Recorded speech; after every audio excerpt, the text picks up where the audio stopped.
I'm going to open the regular meeting of the City Commission today for December 7th, 2011. We're going to go ahead and start with a flag salute, and there are a couple things I'm going to address prior to us going into citizen comments. So if you all join me in the flag salute. I pledge allegiance to the flag of the United States of America and to the republic for which it stands, one nation, under God, indivisible, with liberty and justice for all. The first thing I wanted to do is just take a moment to recognize the date, December 7th, 70th anniversary of the bombing of Pearl Harbor. The President at the time, of course, said it was a date that would live in infamy. But what it also did is change tremendously the role the United States would play in the world at that time. We were insulated, I think, into this hemisphere, and that changed us dramatically. It changed us dramatically in another way. The war destroyed the industrial bases of most of the countries in the world. It didn't destroy ours. It put us in a position that made us a world leader, not only militarily wise, but in terms of industrial capability. A lot of lives were lost in the war, both in Europe. A lot of people argue how many lives, but my guess it's probably ultimately exceeded 100 million. I know the countries that formed the Soviet Union, there were 21 million deaths in that war. 2/3 of them were civilian. The cost to the world was tremendous, and I think the responsible legacy that we have undertaken, because we were the economy that actually thrived in that war, but we had losses of our own. We should recognize the responsibilities that we encountered because of that particular bombing and our role in that conflict. I would like to adjourn this meeting. I'll go to the Museum of the Orient Territory, where in fact there have some recognition of this particular date, but of course we're not able to do so. But it's a very important date in our history.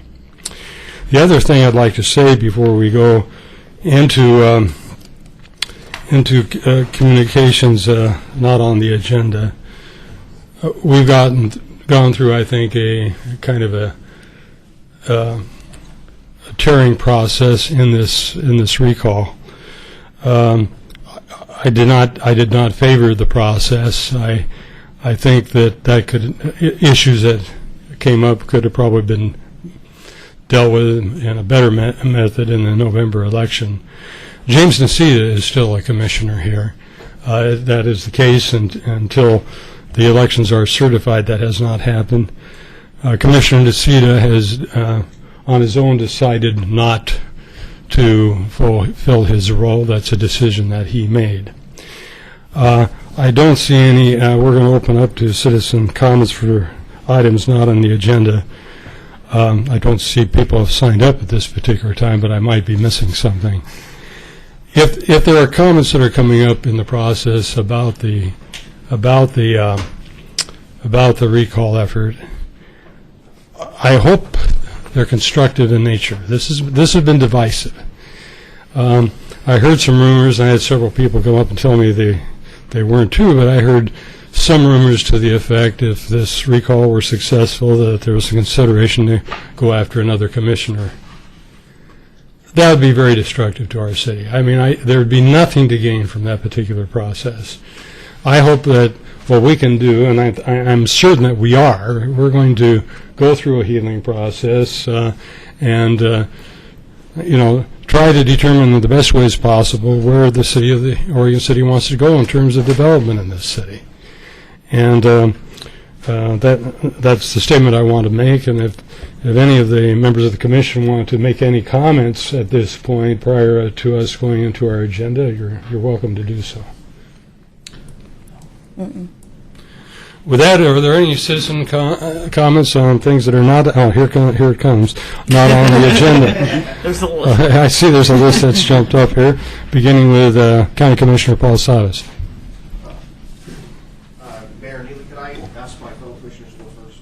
You're first on the list, but I know your order. You can work that out. Right now, I've got Paul Salas, Jim Bernard, and Jamie Damon, and Ray Rankin. Who's so. However, you wish to proceed. Go ahead. You still only have 3 minutes each, however. Thank you. I am Clackamas County Commissioner Jim Bernard, and I'd like to mention something about a recall. I took over the city shortly after recall. It is very challenging to heal, and it does take time. For us, it took years, and it is very challenging, so I hope things work out for you. Thank you. I served as mayor of Milwaukee from 2001 to 2009, which was a very challenging role with light rail and having taken over after a recall. So I understand the relationship that mayors, city councilors have with people in the county. And I want to assure you that Clackamas County Commission is here to be a partner. I actually ran for the office because I thought Clackamas County was a lousy partner.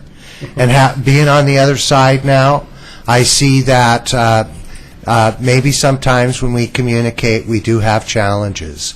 But the reason I ran for the commission is to try and be better partners with cities, and that's why I'm here tonight. As you know, we are trying to provide internet capabilities through Oregon City, with your permission. We are trying to create a ring which will give people of lower income the opportunity through a provider attached to our internet. Those providers will be paying a fee to you to do exactly that. We're just hanging dark wire, which will provide that opportunity. You know, in the beginning of the 20th century, there was a big divide between those who have telephones and those who do not have telephones. Today, there is a divide between those who have fast internet and those who do not. Sometimes that is because the provider, Comcast or something, cannot afford to run a cable to a neighborhood, to a distant community. There's not enough customers. All we're doing is providing that dark cable. So we are here to ask you to let us move forward with our project so that you can capture more fees, our school districts can save money, our fire districts can connect, and we can be a great partner with you. I know there's another opportunity to become great partners. I'm anxious to sit down at the table and talk to you about how we can do that, and I look forward to doing exactly that. That great divide can only be solved by partnerships, building relationships with you, and I don't see a timer. There it is. Building relationships with you, and I look forward to working with you in the future. Thank you. Thank you. Commissioner Damon. Thank you. So I've just got a few points as well. I'll try not to be redundant. I'm Jamie Damon, Clackamas County Commissioner. So as Commissioner Bernard stated, the project is being funded by an $11.1 million federal stimulus grant with the primary purpose of providing low-cost broadband access to schools, health facilities, libraries, police, and fire stations and other public agencies. Clackamas County will not be a direct service provider of these services. And as things stand now, the county has reached or is near agreement with every other city in the county to provide the broadband fiber infrastructure without any net charge to the county for the use of the right-of-way, except in Oregon City. Oregon City, from what I understand, initially raised no issues concerning a franchise fee during the permitting process, but changed its telecommunication ordinance with no advance notice to the county. Applying the franchise fee proposed by Oregon City would triple the annual cost of each of the anchor sites, which are public agencies like schools and public safety, defeating the project's objective of providing low-cost access and driving up local costs and making it no longer feasible to participate for some of these agencies. Negotiations to reduce or eliminate these fees are ongoing with the county, but an agreement must be in place by December 15th, or the county will need to change its route, essentially bypassing Oregon City. So we're asking that Oregon City not apply the franchise fee and that the City Commission encourages its staff to reach agreement with the county by December 15th. Thank you. Thank you. I gave them this article. Oh, and Commissioner Bart, since he ran out of time, he wanted me, he wanted me to mention that he did pass on an article that was in the recent New York Times Sunday Review called "The New Digital Divide," from which he shared some of this, the lack of connectivity, particularly in our rural areas, and how that is an impediment for growth. The other thing I would like to say, since I do have a little bit more time, is I live in Eagle Creek, which is unincorporated rural Clackamas County, and I can tell you that the school districts across the state, but particularly those schools in timber-affected communities, are really struggling for many reasons. And being able to provide low-cost internet service for Estacada School District, Colton School District, Molalla, is a huge savings within our school budgets and provides access to opportunity and information that our communities don't necessarily have now. The computers in our Estacada library are booked all the time, in part because service is spotty and difficult or very expensive out in the rural areas. So moving forward on this broadband is really important. The last thing I wanted to say is when we think about infrastructure, particularly connecting economic centers in the rural area, we often think about roads. But because of our topography, roads can be particularly challenging. But this broadband network is really, it's the information highway. I mean, it is an infrastructure, an asset that we can offer that will really help our rural communities to connect. So please support us in that endeavor. Thank Thank you. you. Thank you. Commissioner Savis, are you ready to come forward now? Sure. Thank you. Is there anybody else, either staff, any staff on the, so this is strictly being presented by the commissioners. Thank you. Mayor Neely, City Commissioners, Paul Savis, Clackamas County Commissioner. Just want to kind of reflect. I got involved or elected to the Oak Lodge Water District in 2001, and I remember being previously appointed to that role a couple months ahead, that how displeased I was that there were multiple water agencies that were fighting one another and expending a lot of ratepayer money, citizen money, battling and trying to get the better of one another. And really what it came down to after years was a fair and equitable agreement, and no effort for one to take advantage of the other. And so I've adopted and believe since that time that government should really be working together. I think if anyone has a responsibility or role, it's our elected officials to make sure that we all work together and get along. So on that premise, I will move into my presentation, which I'm just basically winging it here this evening. As you know, I've been a member of C4 since 2001, and Mayor Neely, Commissioner Mumm, former Mayor Alice Norris, members of that participated in presentations by the former county commissioners, or present and former county commissioners, on this opportunity where we got about a $7.8 million grant from the federal government for this fiber ring. Somewhat initiated by one of your fellow counselors from Sandy, Jeremy Peetzold, who could not be here tonight. I spoke to him this evening, who kind of spearheaded this effort. He's been able to bring a lot of business opportunity to Sandy. It's kind of exploded.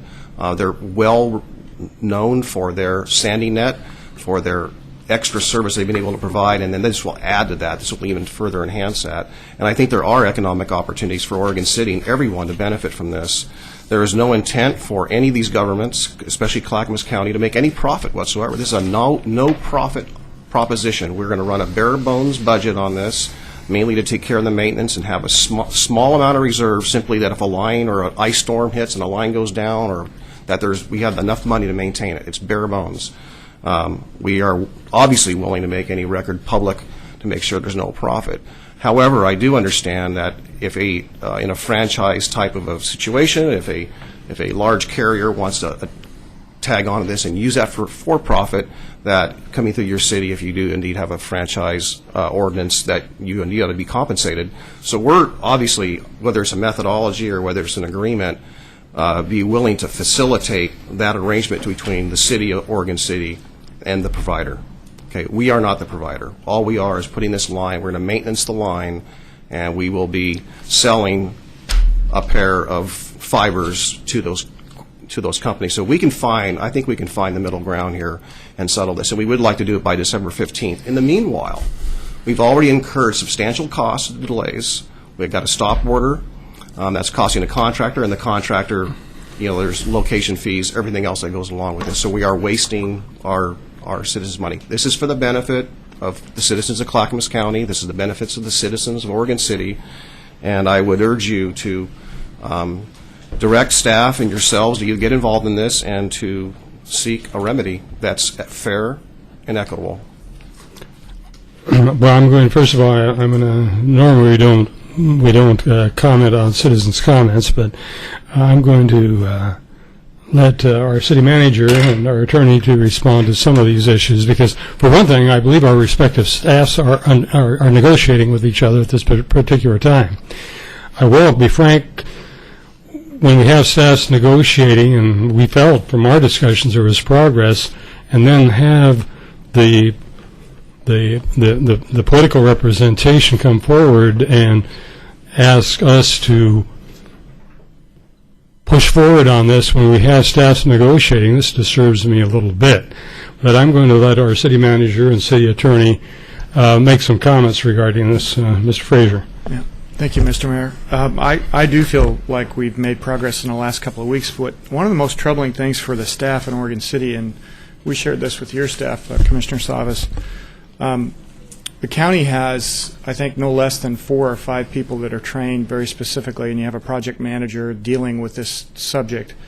The staff at Oregon City, while there may have been some release in the media and some newspaper articles about this project, the staff in Oregon City nor the commission were consulted for in advance, despite what it says in the grant application,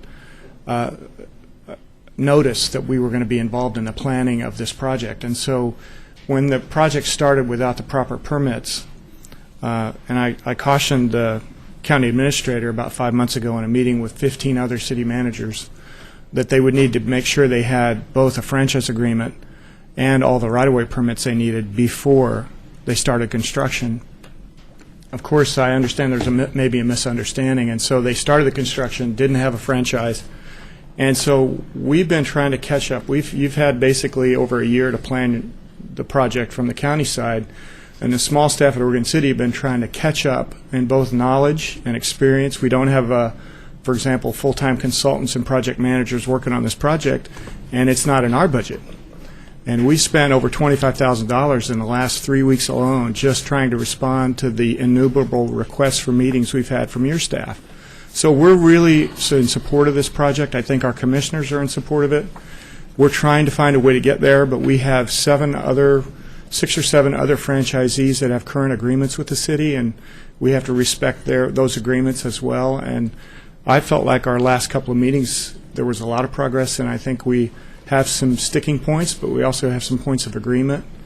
And so I'm really hopeful that we'll be able to continue to make progress. Oregon City has committed to a once-a-week meeting schedule or more if that's necessary. And I know some of your staff came in last Friday, which is a day off for them, to meet with us. And so we're really encouraged by the cooperation we're seeing there.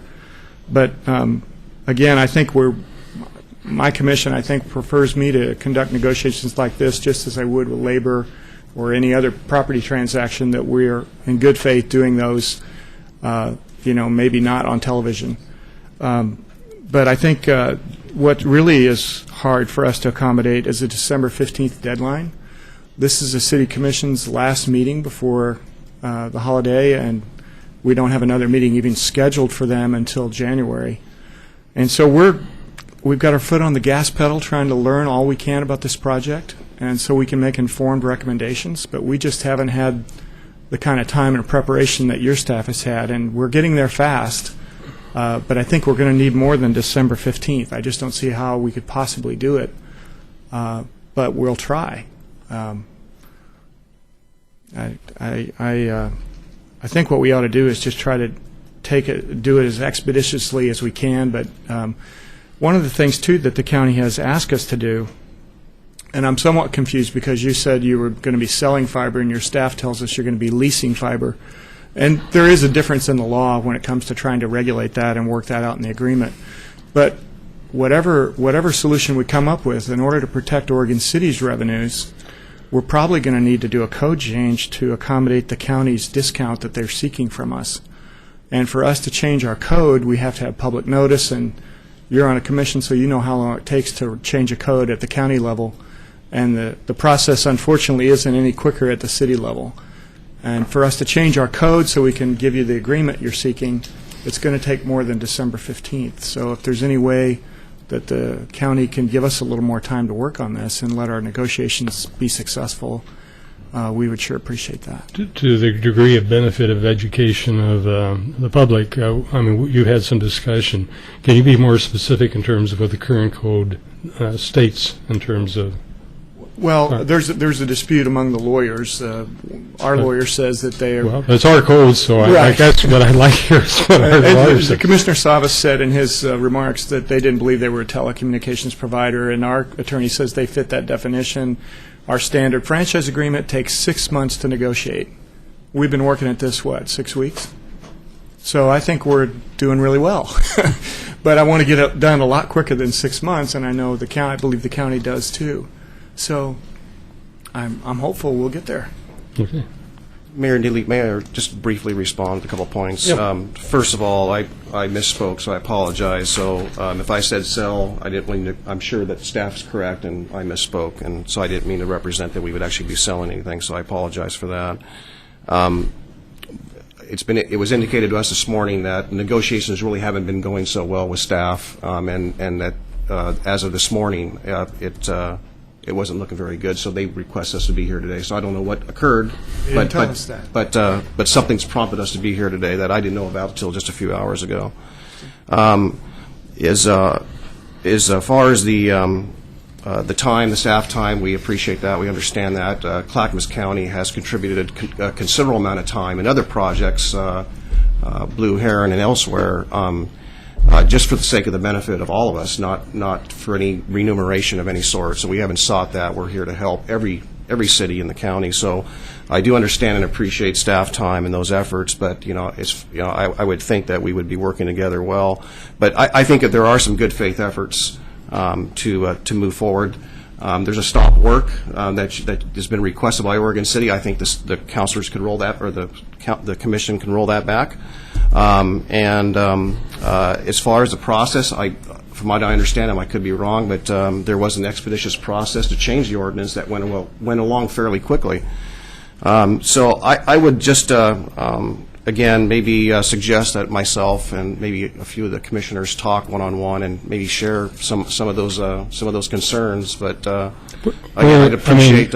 We are not the technical people, and so you and I sitting down, for example, I would not be in a position to argue any of these points, and I've kind of cautioned the rest of the commission through an email that if they're approached that we are under negotiations, and I've suggested that if any of us wish to talk to any of your commissioners, they consult with our city manager first. And that's their individual decisions, but I have no intention of blindsiding my city manager. Just my last comment, Mayor, is that the C4 document that I had was signed by Alice Norris, the former mayor, on behalf of as a co-chair of the C4 coordinating committee, and that this project and awareness of the project has been underway for a long time. I don't know if the awareness was shared with the rest of the commission, but I may be wrong. We'd have to go into the minutes with that. Thank you.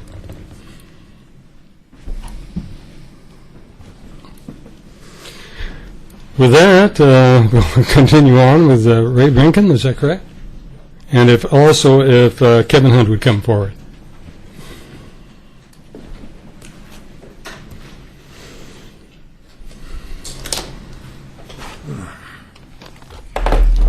Mayor Neely and Commissioners, thank you. My name is Ray Rinkin. I live in Oregon City. I just wanted to comment. I know we've had a lot of problems lately with urban renewal and whatnot, and some of the commissioners on the Urban Renewal Commission are retiring at the end of the year, and Park Place submitted 3 names to replace, to be selected for one of the replacements. And I was just wondering, I got an email from the president of Park Place just 2 days ago, and it seems like a little bit late to me. So I was just wondering that perhaps we can get a status on that. The response I will give you is we have 5 applications. 2 of them were put forward by I understand, the general meeting of the Park Place Neighborhood Associations. 3 of them were put forward by the steering committee. And as far as, that'll be a decision made next month, but as far as I'm concerned, we'll probably be considering all 5 of them. If I don't know, it's too late for an individual to submit an application for the position at this point, is it? Was there? They have to be from the neighborhood association. Okay, so we've had 5 applications from the neighborhood association.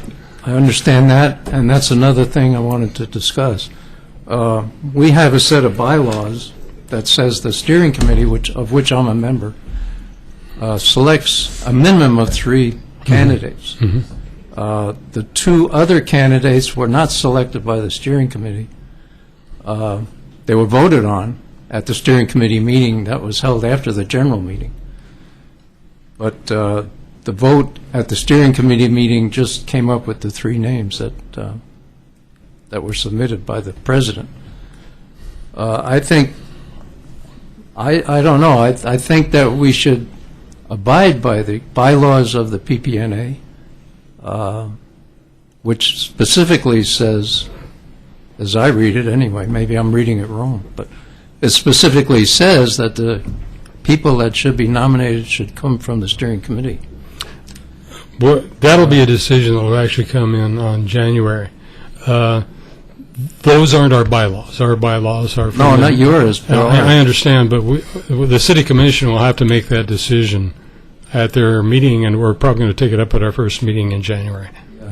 I guess I'm a little confused. Whose bylaws reside? Ours or yours? Or The city commission will be making the appointments. well, that still doesn't tell me whose We have a bylaws. charter. We're a charter. Yeah, So it- the charter. The charter. Well, the charter supersedes- doesn't really apply to the Urban Renewal Commission, so the charter No, doesn't no, really no, no, apply. no. But the city commission does make the appointments to the to the Urban Renewal Commission, and that's a decision we'll have to make whether we consider 3, whether we consider 5. There's going to be a decision that night of this body. Okay. I'm not very good at all this political stuff, so Yeah. it's a little bit confusing to me. Well, that's my point, and I thank you. Thank you, I Thank you. appreciate it. Mr. Hunt. Thank you, Mayor, Commissioners. My name is Kevin Hunt. I live in Oregon City. I also am speaking to the same point, and in particular, in response to comments made by the mayor during the citizen comment portion of the Urban Renewal Commission meeting earlier tonight, which were consistent with those just made. I was also present. I was invited to be present at the November 21st, 2011 meeting of the PPNA Steering Committee. At that time, the Steering Committee voted on votes of 5-3 to submit the following 3 names to you on behalf of the PPNA, consistent with their bylaws: Carter Stein, Nancy Walters, and Tom Guile. The 2 other names that were voted on were rejected. They were rejected. You have not been given those 2 names by the PPNA. Regardless of what you say, you have not been given those names by the PPNA. They were not submitted to you in accordance with the bylaws. If you want to insist that they are given to you by the PPNA, then any illegal action done by anyone you can claim is perfectly valid. These names were rejected: Dean Hennessy and J.R. Hill. At that time, the PPNA chairperson, Steve Van Haverbeek, and his wife Linda, the secretary, and the vice chair Nick Dirkman refused to honor the majority vote, at which point there was another motion made which passed by a vote of, I believe this vote was 6-3, it might have been 5-3, but in any event, and that actually spelled out the specific wording of the letter that the chairman was directed to sign, to send to you, Mr. Mayor, that would recite who these 3 people were. He was directed to send those names and not any other 2 names. It was later learned that that was ignored and the other 2 names were sent. I would like to suggest that it's completely inappropriate to simply say, well, your bylaws are your bylaws, and we don't care whether you did things correctly or not. If, in fact, you were to take recommendations or submissions from a neighborhood association, it should matter to you whether the neighborhood association followed its own bylaws. Legality and process are an important thing, and if the commission takes the position that it doesn't matter, this is a very bad example. It gives a bad lesson to your other commissions, to your boards, to your volunteers, to citizens, and to the school children in this community who go away believing that this is not a government of laws, but a government of individuals. And so for that reason, I would suggest that you not ratify, by your conduct, ratify the extra legal procedure that was followed in this case, but rather follow what was done legally according to the PP&A bylaws, which was a specific, lawful vote to recommend 3 names to you. Thank you. Those decisions will be made at the first January meeting, and I'm sure Attorney will give us some direction on the legal issues that are there. Thank you. And next we have on our list Tom O'Brien and William Gifford, if you would both come up.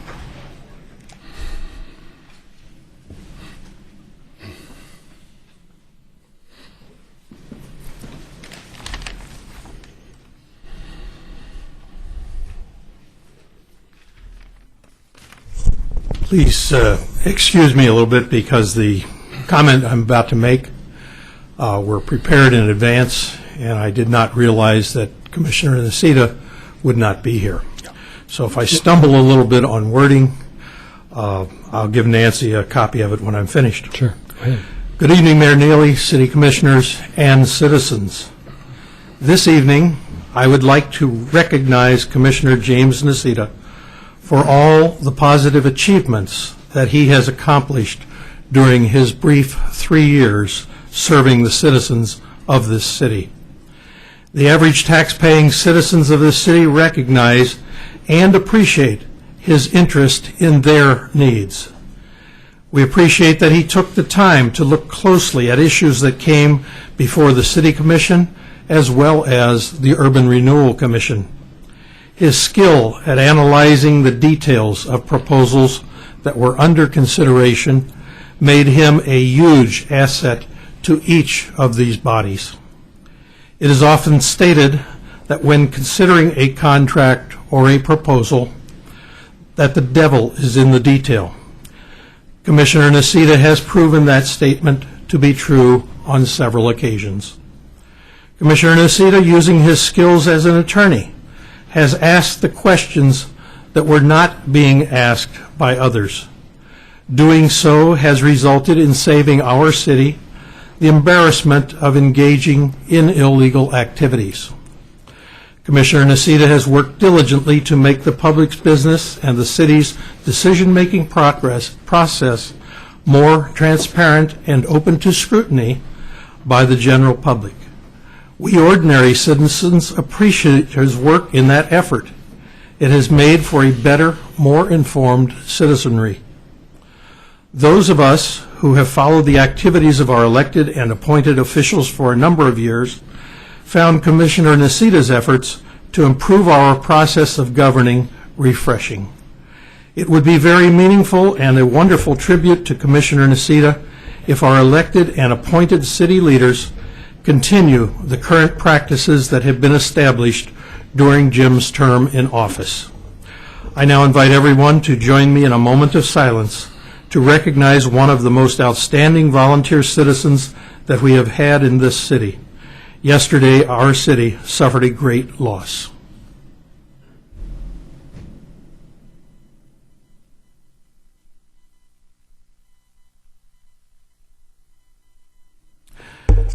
Thank you, Commissioner Nocita, for your efforts as a volunteer on behalf of your city.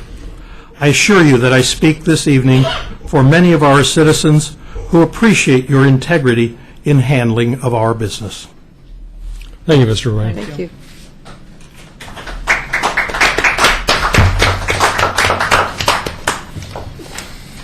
Mr. Gifford. Mr. Mayor and City Commissioners. My name is William Gifford, and I live in Oregon City. And thank you, Mr. Mayor, for your comments earlier about the commemoration of Pearl Harbor Day. And I brought some souvenirs, and I left some more at the back of the room.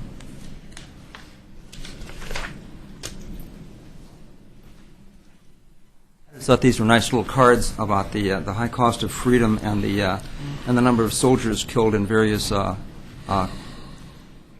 conflicts in the with American involvement.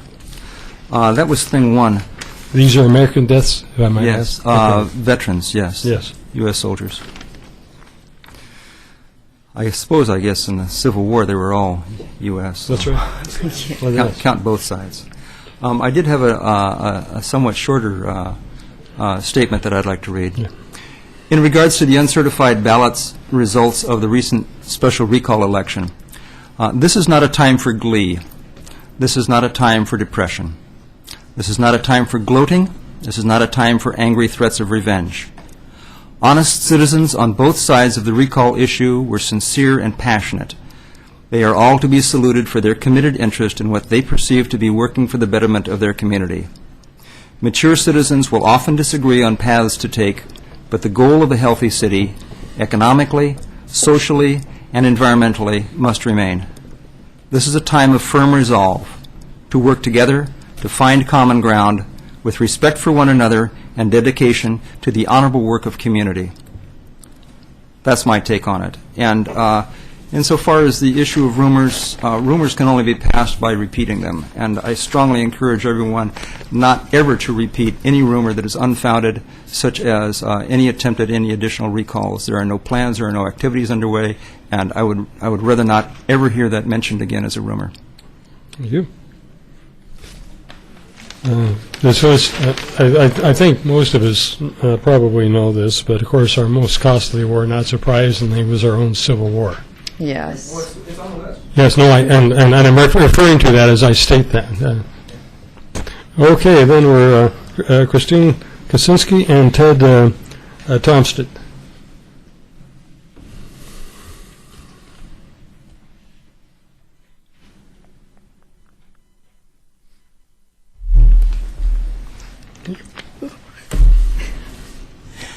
Christine Kaczynski, unincorporated Clackamas County.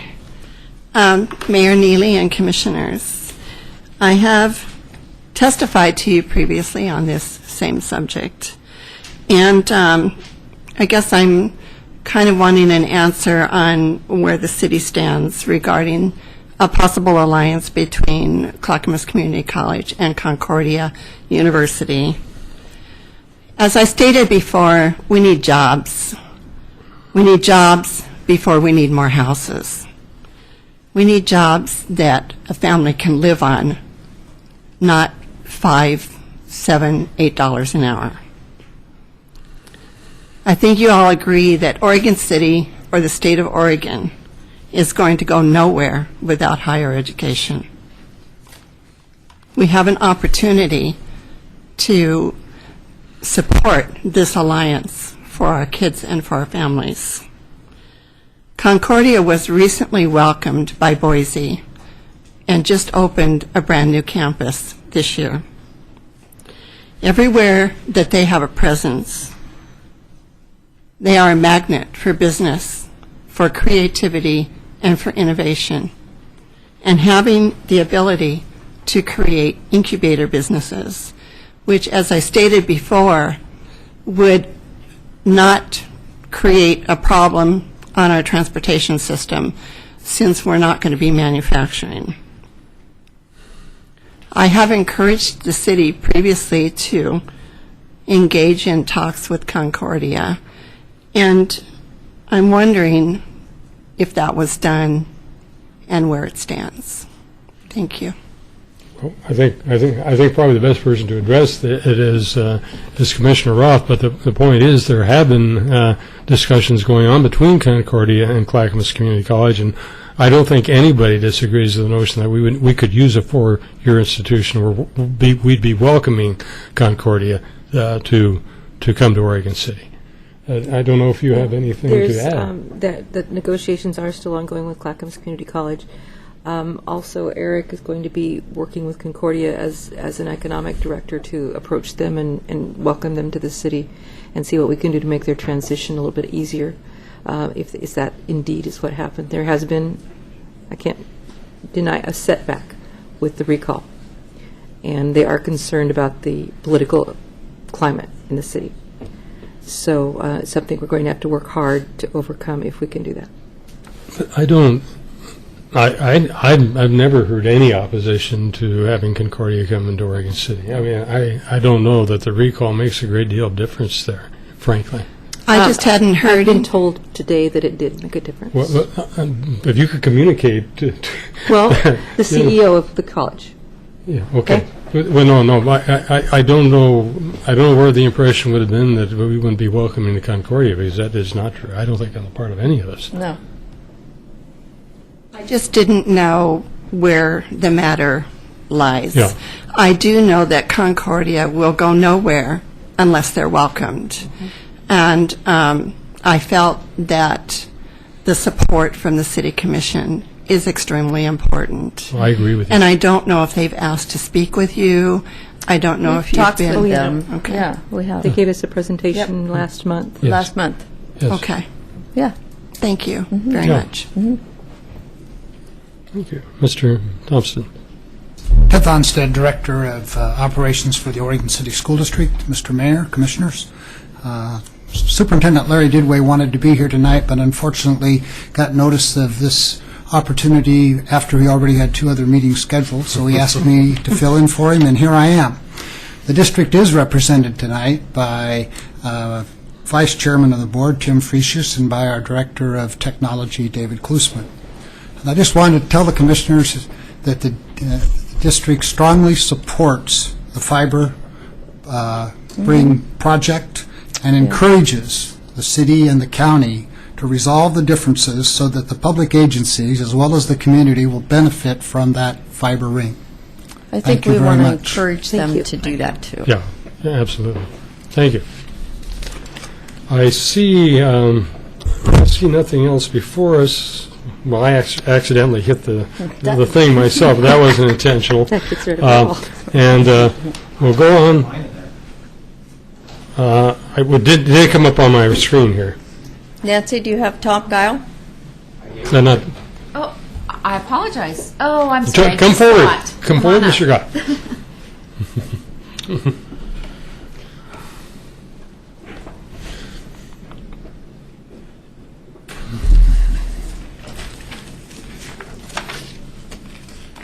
Good evening, Mayor and Commissioners. My name's Tom Guile, and I'm an Oregon City resident. I'm not going to be quite as eloquent as Tom O'Brien was, and I've been hearing the talk about healing tonight from you, and I've read it in the paper, and it just seems so easy to let's move on, and after so many untruths and fabrications, so allow me to vent just a little bit here. In the words of one of our communities, these are my prepared comments, in the words of one of our community pundits only a few months ago in this chamber, I'm embarrassed. I'm a little sad and embarrassed. And I'm mad. I'm embarrassed that it's truly a sad day when a handful of manipulators can so confuse and mislead the electorate so that the majority of citizens don't even care to vote, enabling those easily influenced citizens the opportunity to put a halt to critical thinking, appropriate questioning, and review of documentation vital to the successful progress of our city. What started back in May in Park Place neighborhood as a political takeover of our association by individuals outside our city limits has now worked its way to our city leadership. This will not culminate until those few profiteer individuals have complete control of the heart and soul of our City Commission and our Urban Renewal Commission. To me, it is the demise of integrity, independent thinking, and political reality. I read a quote in the Oregonian today that it will take some time for healing. I don't know if Oregon City will ever heal as long as profit-minded minorities continue their imprudent manipulation of not only the City Commission and our neighborhood associations, but now go after the Urban Renewal Commission. As long as their insolence continues, there can be no healing in Oregon City. With 16,637 registered voters, not even 20%, I think I figured 18%, approved this recall. It kind of speaks volumes to the need to occupy Oregon City. When 1% of the population can so confuse 20% of the electorate by baffling them with fabrications, then it's time for the other 99% to start wising up to the fact that they are being duped. All is lost, and it's a travesty when you can recall anyone for asking appropriate questions or for taking a stand on issues. Who's next? This has never really been about jobs. There were no jobs promised to Oregon City residents alone. It was strictly about profits for a few. Mark my words, and I've said this since the beginning, I tell you this now, I firmly believe that if Lucifer, the devil himself, came to Oregon City and promised that if we built hell right here on Rossman Landfill, that those same individuals, that 1%, would convince you to throw God out because it was all about jobs. As long as you say jobs, everything is off the table. Jim, we will miss your intelligence, insight, and integrity. Values sorely missing in most politicians today, and unquestionably in your opposition. We can only hope for the sake of this city that our leaders will not succumb to the dictate of these injudicious individuals to appoint the rubber stamp they would like to take your place. For if they do, there may be another uprising and Occupy Oregon City that would rival the likes of Occupy Portland. Thanks for your time. Thanks for your constructive comments. And I asked Nancy if I can address another issue, another 3 minutes. And that issue is... First, if you're asking for another 3 minutes, you're asking us. She said it was okay. You're asking us. Okay, can I ask you for another Yes, you may. different Is subject? that okay with everybody? Different subject, but similar. I won't say hell. But I was like, damn. Something that's happened tonight since I walked in the door, and so my scribble notes are my thoughts about this. I came before you in May regarding what was happening in Park Place neighborhood. And now I'm hearing tonight the circumventing of the role and responsibility of neighborhood associations steering committees.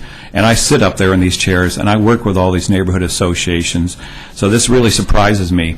I remember back to May when I came to you and you all said, well, then your bylaws stand as they are, and under your bylaws, anybody can vote in your elections. Well, it seemed fine to us then that our bylaws were held up as the rule of the land for neighborhood associations. Now tonight I'm hearing something different. When we got together in March and April, we looked at our bylaws, which were similar to several other neighborhood associations, and we thought, because of the ongoing problems we had in Park Place, what could we do to strengthen them? Nick Dirkman, Carter Stein, and I sat down and worked the rules. And one of the rules we saw that had never been in our bylaws, because it's different than most other neighborhoods, is under the URC bylaws, Park Place neighborhood is supposed to recommend 3 individuals to you. And so we put it never said, well, how do you do that? Did it say the chair does it or the secretary does it? So we put it in our bylaws at that time that the steering committee, which is the representative body of the neighborhood, of any neighborhood association, shall choose 3 qualified candidates. At that time, 50 people were in that room at Park Place neighborhood when we approved those bylaws. There was other bylaw changes. 50 people. The night of our general meeting in October, 12 people, most of whom we'd never seen before. Those 2 individuals who stood up to get nominated, I couldn't even recognize them today, to tell you the truth, because I've never seen them before. But I did know, and I sent you all an email about it, 12 to 15 people in that room of the 25, because I did count from the back of the room. 12 to 15 were from Park Place. And it was obviously, as I told you, kind of a planted situation. But the problem is that nobody even knew their qualifications. And it would seem to me that when you place that on a neighborhood association, it is our responsibility of a steering committee to look at the qualifications. Will these people be able to attend a meeting? Are they qualified in this way? They should come and tell everybody what their qualifications are, and then a steering committee says, yes, let's forward them to the city commission. That was not done in this instance. 2 people who, again, cannot recognize, who I've never seen before, all of a sudden get nominated one night by a group of people, again, that I had not seen, and then all of a sudden their names get put in. So what I'm asking tonight is I would like Attorney Ed Sullivan, your city attorney, to look at the bylaws. Whose bylaws stand? Your bylaws of the URC do not clarify how those names come. So when you said the Park Place Neighborhood Association, so when we sat down and wrote those, we established a way approved by 50 people.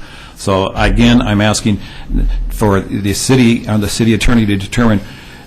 I know that you're a charter, I know you've got your bylaws, but we took our rules from your bylaws and established a process, an orderly process of how we can recommend individuals to you. And they should be somebody that we look at qualifications, are they disruptive, how will they work with you? That we did, and now I'm hearing tonight that 5 will be accepted, and you're going to look at that. You're going to look at it, but still, we need to determine by the city attorney and by you, when it comes to situations like this, whose bylaws stand. I know the city bylaws are above all, but they give the neighborhood associations the right to work within themselves, and we did work and get a vote on our bylaws. And I would like the city commission to consider respecting our bylaws and to get a vote, or not a vote, but a decision by the attorney. I also asked him tonight briefly, because you all said at that time that the bylaws need to be strengthened to determine who can vote, and that's never happened. I asked Ed, he said he's never been given a directive from the city manager or anyone. At that time, we all thought, well, that's very nebulous, but anybody who shows an interest. So I think it's been May, it's December now. We need to really establish for all neighborhoods who has the right to vote in neighborhood association business. That's it. Thanks. There's one comment I have to make, Sure. because when issues came forward, I made a recommendation when there was the strife that apparently still exists. Never going to to make use of a county facilitator, and apparently that was rejected by the Park Place Neighborhood Association. The rejection took place because it wasn't going to change the outcome of the election. The election was, as they felt, was stolen. The other side did not communicate. There were several times that notices of meetings didn't go out or were not posted at Steve's, as it says in our bylaws. There was a lot of dissension going on to try and get some people whose personalities will never mesh. And with all this other stuff going on in the city with recalls and all that, there was just no way. That's just a small microcosm of what's going on citywide. But it seems like the issue is still before you. Yes, it is. Okay. And I don't think it'll diminish, but we do have bylaws in place, and the bylaws that we were expected to put in place legally should be honored. Okay. Okay. Thank you very much for your time. Thank you. With that, I think, come to the agenda. We're going into our regular agenda here and into general business. We have a first and second reading of Ordinance 11-113, and that's the amendment of Chapter 5.04 of the Oregon City Municipal Code related to the process of issuing business licenses and declaring an emergency. And I've stated this before. When we declare emergency, it enables us to pass an ordinance in the first go-around where we have a first and second reading. This can only occur if all of the commissioners agree on the first reading, vote aye on the reading of the ordinance. Otherwise, it has to go to a subsequent commission meeting. And with that, I believe we're going to have Chief Conrad speaking to us about the ordinance. Good evening, Mr. Mayor and City Commissioners. Tonight, the staff is recommending approval of the first and second reading, as well as the final adoption of ordinance number 1011-1013, amending Chapter 504 of the Oregon City Municipal Code related to the process of issuing business licenses and declaring an emergency. And some background on this: earlier this year, the Oregon Sky Foundation had submitted a business license application for a medical marijuana dispensary to be located in Oregon City. The city manager made a determination to deny that license because it would violate federal law and also violate the portion of our city current city code that would declare that business a nuisance. It would create a nuisance within the community. The denial of the business license automatically was set for a hearing before a city hearings officer to review the city manager's determination. On November 17th of this year, the hearings officer issued his final decision approving the business license for Oregon Sky Foundation. With the hearing officer disagreed with the city's conclusion that the business constituted a nuisance and that the business was likely to become a public nuisance.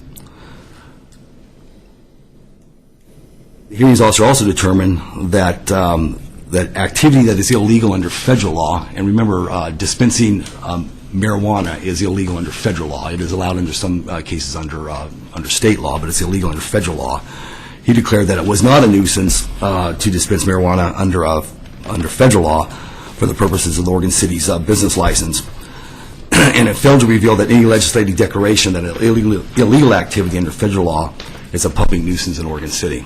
So tonight the staff is recommending that we need to update our city code to clarify the grounds for denying or revoking a business license if it violates any city, state, or federal law. In addition, the proposed amendments clarify some other language, including allowing the City Commission to call up a business license that they wish to review. I'm going to have a question, but do other commissioners have any question at this point? Not at this point. With regard to its nuisance, can you discuss specific problems that other municipalities may have faced with such a? Absolutely. I'd appreciate that. I was given a PowerPoint by John Foote, who is the Clackamas County District Attorney, and basically this is detailing some of the issues that happened in Los Angeles County when the medical marijuana dispensaries were approved down there. And in July of 2009, there was 800 to 1,000 dispensaries in L.A. County, which at the time outnumbered Starbucks there. According to the Wall Street Journal, 100 dispensaries on a 20-mile. There's 100 dispensaries on a 20-mile stretch of Ventura Boulevard, and there was a disproportionate percentage of chronically ill 18 to 29-year-olds in L.A. County. Well, the really sobering thing about this is that LAPD reported that the crime skyrocketed around those dispensaries. There was a 200% increase in robberies near the clinics, a 52.2% in burglaries, a 57.1% in aggravated assaults, a 130% increase in auto break-ins near the clinics, and they also found the use of armed guards as members of security guards, or armed gang members as security guards. There was 8 marijuana dispense-related homicides in L.A. County since January of 2007. So as you can see, these things are a nuisance in the communities, and they're an extreme nuisance. And we would anticipate that this type of business in Oregon City, while it might not create this amount of issues, it's certainly my belief that we're going to see a significant increase in crimes and nuisances around that establishment. Yeah. This is a question I'm going to direct to our city attorney. In terms of somebody getting permission to use marijuana, can you state what, in fact, is required for them to get that permission? Do you have that available? There's a card that you get, and the chief and Lieutenant Ben are both familiar with it. Remember that there's a diversion between Oregon law, which was passed by initiative and does authorize the card if a doctor prescribes it, and that person can go to a marijuana dispensary and get the marijuana.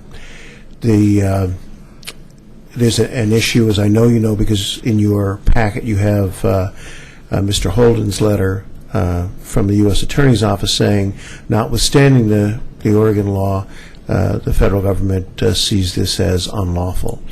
We're not able to get the two of them together.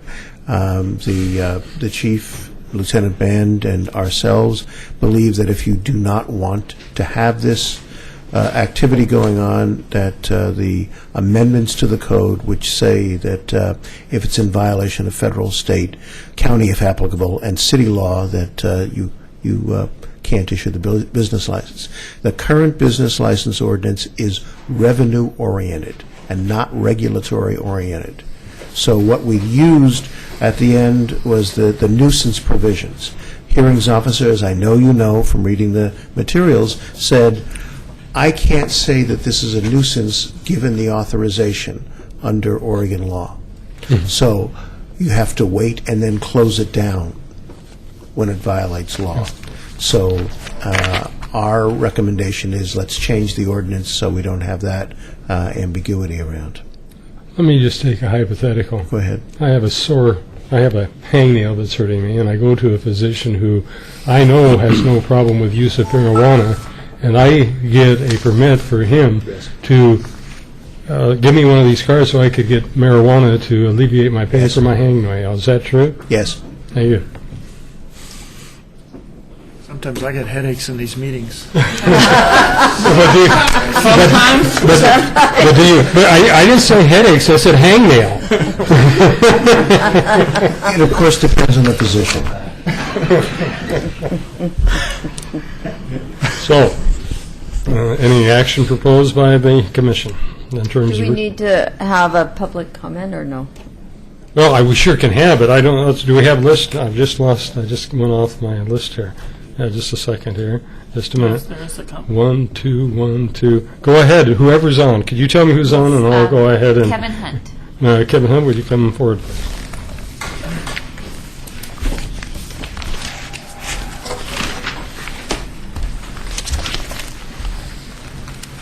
Thank you very much. Kevin Hunt, I live in Oregon City. I'm not prepared because I only became aware of this when I first showed up tonight, but I think that it would behoove you and be only fair in the future if you would perhaps invite someone such as from the organizations that have worked to pass our medical marijuana law who will give you straight facts.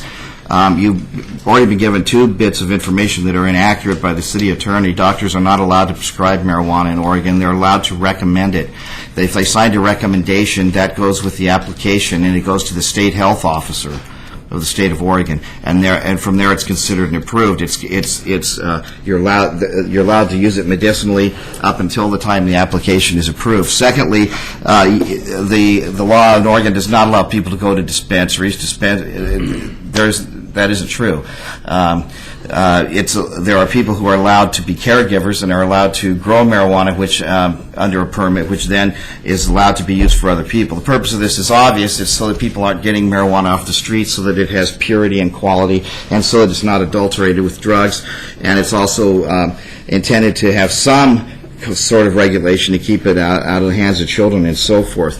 I do want to tell you just a couple of things. I think that if you really want to control... Well, here's my major concern. Regardless of anything about marijuana, from what I'm hearing, somebody under the existing rules applied for a business license in Oregon City, and when it was recommended against, they appealed it, and they went to the hearings office, and the hearings officer said, yeah, they're entitled to it under the existing law. Now, I asked Officer Band before I came up here, because I wasn't sure I needed to say anything, is this intended to apply to only to future applicants or to this existing applicant? But I just heard the officer say that it would allow you to revoke a license after you've issued it. So if what I'm hearing is correct, and maybe the city attorney can correct me if I'm wrong, what you're being asked to do essentially is to, as a legislative body essentially, overrule the decision of a quasi-judicial official with regard to whether somebody had already met the rules as they already exist. That's incredibly unfair. You know, if it was a criminal law, we'd call that ex post facto, and it'd be totally unconstitutional. It's not a criminal law. I guess you could do it, but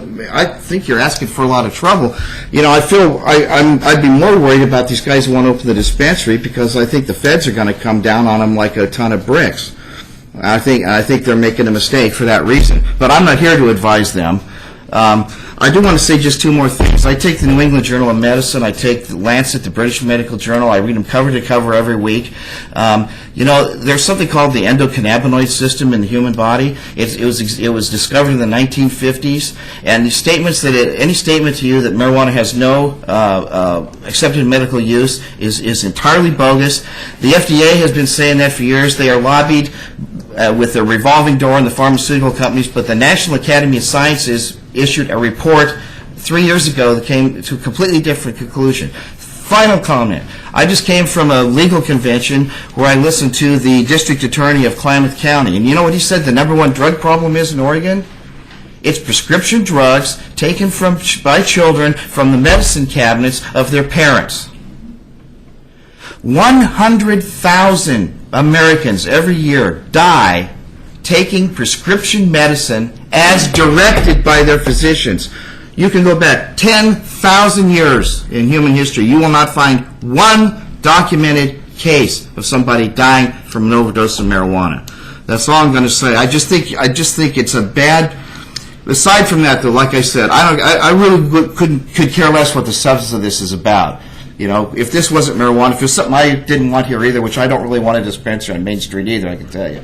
But I just don't think it's very fair to pass an ordinance that says, well, you've been through the process, and hearings officer wrote your way, and guess what? We just changed the law, and now the law allows us to revoke your license that we were told we had to give you before.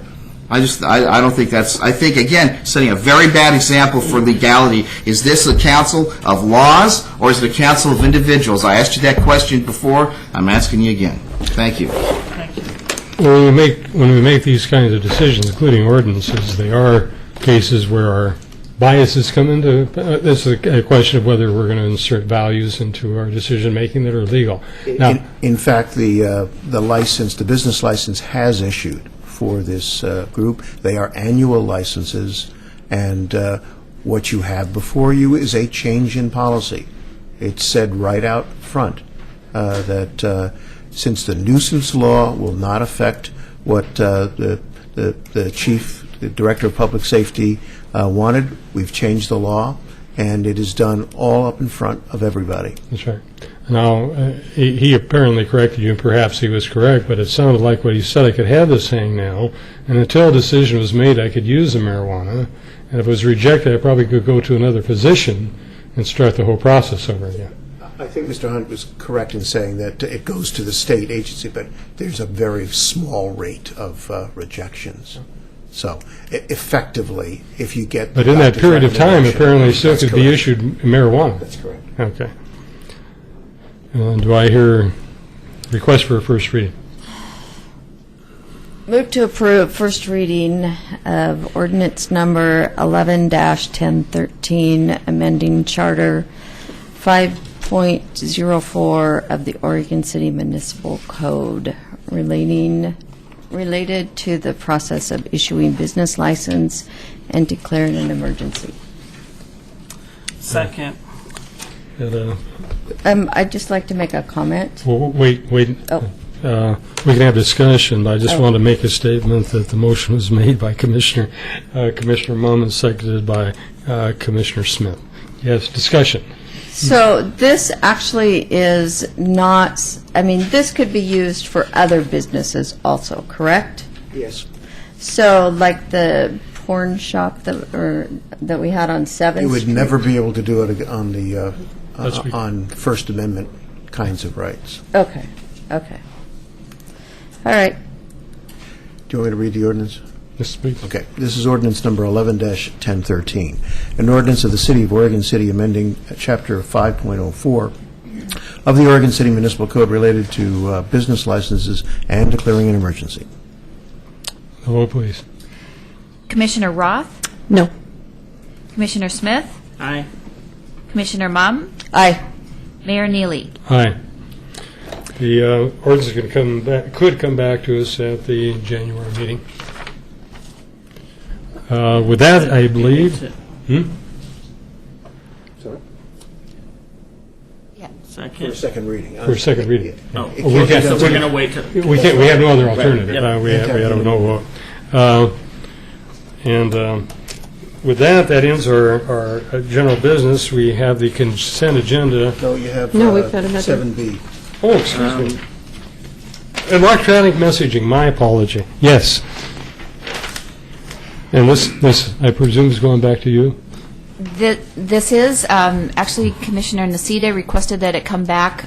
He indicated at the last meeting that he would do some research and then wanted to discuss it at this meeting. I see. So I don't know exactly what he wanted to pursue at that point, so.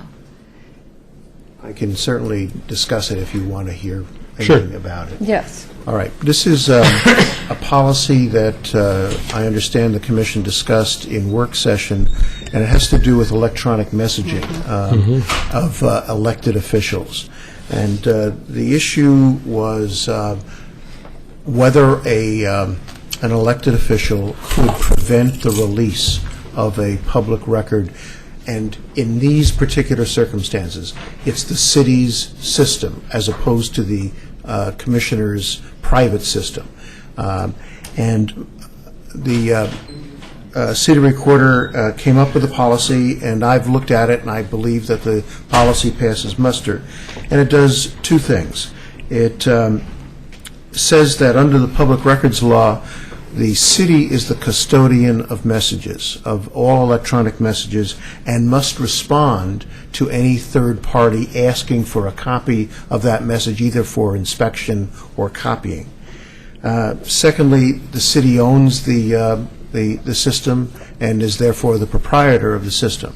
Under those two headings, the policy that's been proposed can be adopted. There is a provision that an elected official may decline to share a message on his or her own private system. In that case, the objector doesn't go to the district attorney or the attorney general, depending on the official involved, but goes right to court. However, when the city is the custodian of the emails, then it's the city's responsibility to respond. We've built in a policy here so that if there's an elected official who has concerns about it, they can tell the city that they've got a concern. We'll look at it first before responding. That's basically what the policy says. If you have any questions, I'll be more than happy to answer. And I guess the question is whether we want to adopt this as a policy. And if that's done, is that done through a resolution, or is... It's actually done by the motion that you... Okay, what we have before us, okay. Right.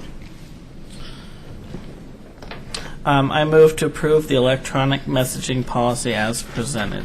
Second. Motion made by Commissioner Smith, seconded by Commissioner Munn. In this case, roll call. Commissioner Roth? Aye.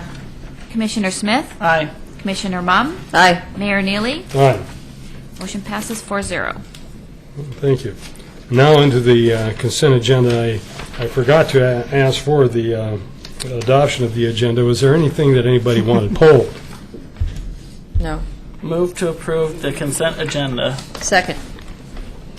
Roll call, please. Commissioner Roth? Aye. Commissioner Smith? Aye. Commissioner Mum? Aye. Mayor Neely? Aye. And with that, we'll go into communications with City Manager. Thank you, Your Honor. As I said, the midterm goals update is coming up January 21st. And you'll recall that last year the Commission decided with the staff that it would be a good idea for us to start to move to a 2-year budget process, so we only have to go through that every other year. I think that will save the Commission time, and I think it will save the public money as far as the amount of staff work that goes into that process. So in keeping with that, we still want to have an annual goal-setting event. So what we're thinking is that every other year, right after we have new elected officials in that new cycle come on board, we'd like to have the full-blown retreat that we had last year, where we have about a day and a half, or I think by the time we got through all the items and some workshops, we probably had almost a 2 or 3 days of retreat planning for our goal setting. So we'd still like to stick with that every other year, but in the midterm, which is what this year would be, we're looking at trying to do our planning for that in only one day, because in the midterm, we're basically updating our 2-year goals and replacing them with ones where we've accomplished. We'll take those off the list, and you'll still have time, you'll have an opportunity, rather, to add things to the list. The list just won't be as long as your 2-year goals. So you're going to get an electronic version of what I'm going to hand out tomorrow, so that way if you'd rather do it electronically than have the hard copies, that's okay, but my assistant has prepared these nice packets for the commissioners, so if you'll please take those. There's a 1-page memo from me in there, and then there's a 1-page form behind it that has an explanation, and that'll help us get the retreat planning done. One caveat, though, we'd like to have your comments back by Monday, if that's possible. You remember last year, we kind of stretched that out about 3 weeks longer than we wanted to, and we sort of ran out of time to plan. So if you could please do that. We highlight it in red so it'll be easier to find the deadline for you. Good luck on that one. It's part of the holiday spirit. And underline it, too. I also wanted to mention again that I'll be out of town December 15th to Does that have anything to do with the Monday deadline? Yes and no. But Tony Conkle will be serving as the acting city manager from Thursday, December 15th to the 23rd, and then Scott will be taking that over December 26th until I return. So Tony the first week, Scott the second week. Also, I just have to say something about this magazine that you guys have all seen. I'm sure the public has seen it. You know, I've started these magazines in other cities, and they would take off for a couple of years, and then the budget would come, some other priority would come, and somebody would say, well, we all have email, we have internet, we don't need this. We have a lot of people in our community that don't use that, and even if they do, they also use this. Mm-hmm. And I've just been so impressed with we have about, I don't know, all of our departments work on this, but Denise Kai and Scott Archer really lead this effort, and Kathy Wiseman and others put lots of things in here. There's so much helpful information in this thing that I'm just very proud of their effort, and it's always so well done and properly edited, and you know, we always make a few mistakes here and there, but I just want to give kudos to them for a job well done. I have kind of a lengthy report tonight because Eric Underwood's his second day on the job, he came into my office and said, I have my draft work plan done, which I really think he probably worked on before he started here because there was too much information on there for that to be done in the afternoon that he was turning on his computer. So we worked through a few changes in that, and he's going to be presenting that to you in a minute. But before we get to Eric, I also want to mention, I want to give Maureen Cole a chance to give you a short report on our collaboration with the school district through the library, because there's much stronger partnership now there than there used to be. And Maureen, if you want to take the floor. Sure. Hi, good evening, Commissioners. So I just wanted to let you know about some stuff that we've been doing with the school district through Jan Snyder, who is the school district media specialist.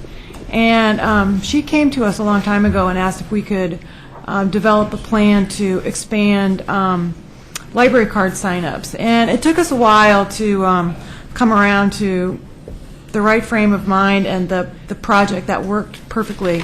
But this last fall, we arranged so that at high school registration, we wanted in particular the high school students to have access to library databases. We arranged to have materials in their packet at registration, and this resulted in 1,000 more signups in our Wow, system, which is really awesome because in particular there's some programs that some of the students do with the Clackamas Community College in the automotive unit, and if they can get access to our Chilton's database, which we have, then that really helps them out a lot. So just that little partnership like that can make a huge result and a big impact on those students. And then recently we were brainstorming with Jan about the possibility of like a long-range literacy collaboration, and we came up with the idea to expand our summer reading. And this is not like this brilliant idea. It's just that we've finally hit on it as it works for both of us now. Our summer reading program in the elementary schools, so that she'll handle all the sign-ups on site, and we could potentially get up to 4,400 more kids signed up just for the program. Now that doesn't mean that they're all going to be attending every single event we have, hopefully, but right, you're going to see some crazy magicians if that's the case. But what we also are going to do is, during the summer, the Mount Pleasant Elementary School is open 4 days a week, and so we're going to work with their person up there to make sure that the kids that are up there do get some oversight of their summer reading progress through this program, and then we're going to make sure that we have at least 2 or 3 of our regular programs add a program and do it at the Mount Pleasant site. Then, of course, any of the kids anywhere in the city could go to as an additional site. So we think that's pretty easy and pretty cool, and it really increases our impact and gets to a lot more kids. So these are just little ways that we're trying to collaborate and make a big difference in Oregon City together. That's great. Thank you. Thank you. And I want to say another thing. I just finished the annual evaluations for all of our executive team members, and then the executive team members, department heads, are doing evaluations of their supervisors. And this year we changed our approach to those evaluations a little bit. It's common for the commission and commissions statewide to tie the commission goals to the manager's evaluation, but it's not as common for the manager to tie those to the team's overall evaluations, and I've done that this year. That's a change of our policy and how we did them in the past. one of the things it does is helps us stay more focused on your priorities, and I think it's also, though they come in with a list of things, some of which I didn't even know they were doing, and mostly positive things that they're doing. And I've learned a few of these tidbits from some of the departments, so I'm going to ask, one of those departments is the police department, so I'm going to ask Mike Conrad tonight to update you on just a few. This is a sample because he came into my office, I think, with about 8 pages of accomplishments. So we're going to narrow that down to just a few. Mike? Sure. Under the Commission Goal number 4, enhancing the livability of our community, some of the things we did this year was we increased traffic enforcement to address community concerns, because quite honestly, that's one of the concerns I hear most about from the community is speeding through neighborhoods and things like that. We increased drug enforcement activities, which resulted in numerous drug search warrants and resolved several neighborhood livability issues. We've revised the emergency operations plans, which details how the city responds to natural disasters and emergencies. We updated the Emergency Operations Center phone lines. We did the Code Enforcement Annual City Cleanup. We received a grant for enforcement of pedestrian safety, to enforce seatbelt compliance, for DUI compliance and enforcement, and a grant from Department of Transportation to enforce traffic and construction zones. Code Enforcement cleaned up 17 illegal dump sites and abated 3 nuisance properties. Code Enforcement also responded to over 1,100 complaints, and they had obtained compliance on 39 cases through the court process, which, considering they responded to 1,100 complaints, and we only had to have the court process in 39 of those instances, really speaks to how well they're doing their job there.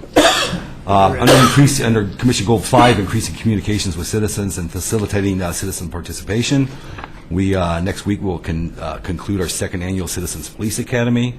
We continued our quarterly Meet Your Police meetings. We just started this month a toy drive for children, where we've collected toys from businesses and community members. And what the officers are doing is we've wrapped those presents, put them in the trunks of our car, and we kind of label them with a gender and an age group. So when officers go to a house maybe where those kids might not be able to receive Christmas presents, officers are able to give them Christmas presents at the scene. We had a really neat attendance at National Night Out at Chapin Park. You know, a couple years ago, we started combining all the Neighborhood Association National Nights Out at Chapin Park. We had over 600 people attend it this year, and we had a really great turnout. Of course, we're still doing our Twitter and our Facebook accounts. I'm not really sure what Twitter is. People kind of tell me, but I know we're doing it. So. And the other thing we've done lately that I think is really kind of neat is we started this partnership with Willamette Falls Television, and we did a lot of public service announcements. And the latest one we just did is Sergeant Matt Pascal did one basically on holiday safety. You know, how to make sure that you're being safe with during the holidays. You know, presents in cars and things like that. Just some things like that. So just a few of the things. Thank you, Chief. Yesterday morning, I was over here pretty early, about 7, a little before 7 a.m., and gave a little talk at the Optimist Club. And I heard some of the names in the community of some of the pillars in the community who I hadn't met, but I just heard their names. And now I was able to put a name with a face. And I have to tell you that after the meeting, I was approached by a couple of folks there who I had not met before. Some of them were they were teachers and administrators, and one was a principal at elementary school.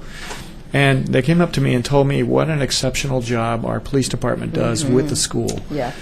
They said those guys are amazing at solving problems for us, and they just couldn't say enough accolades. And when I got back, I called Mike to let him know that what their comments were. And they also made similar comments about our park system and our park staff. So that was good to hear. I wanted to share that feedback with you. Okay, Eric, I guess it's your turn. Yeah. Okay, I'm going to ask a question. Have we introduced him to the public in general? Eric Underwood, our new economic development.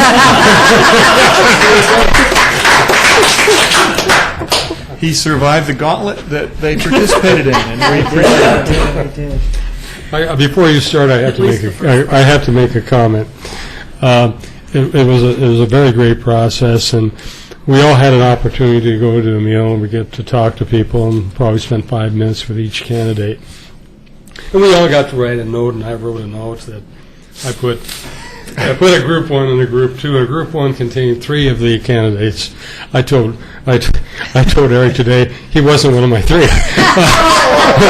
But no, the point I'm trying to make is that you went, and I think it's worthwhile just for you to take a moment through the process that you went through in the selection, because it's an important position, and I would like you just to take a moment to talk about the process that you went through, if you would. Well, as you know this from serving on the commission, city managers across the country are generally authorized to make appointments of positions like this without much of a process except an application. They don't necessarily have to have a public process, but I just felt like for this level of position, and I probably would be inclined to do this for most high-level positions, we set up a process where we did a national recruitment. We had about 70-some applications from all across the country. We did phone interviews, we used Skype, we used internet, we used all the tools we had at our disposal to narrow that list down to a top 10 list. And then from that top 10 list, we started doing reference checks and other investigations into their qualifications. And eventually, we had a process that included a series of panel interviews. And one panel consisted of members of the public. Another panel consisted of industry experts. And I say industry experts, we're talking about state economic development staff. We're talking about other city managers in the region who are willing to serve on the interview panel, members of the Chamber of Commerce, and folks like that. And we set that process up so that we would have 3 different panels of interviews. They scored them at the end, and then they turned in that information to me because I had to make the final decision. Well, after that, those 3 panel interviews, that's when we had a reception over here at, I think it was Highcliffe then. Mm-hmm. It might have still been Weatherford's. I honestly don't remember, but it was the restaurant on the corner over here. And we invited anyone from the public, and we specifically invited people from the neighborhood associations, and we advertised that event, and it was well attended.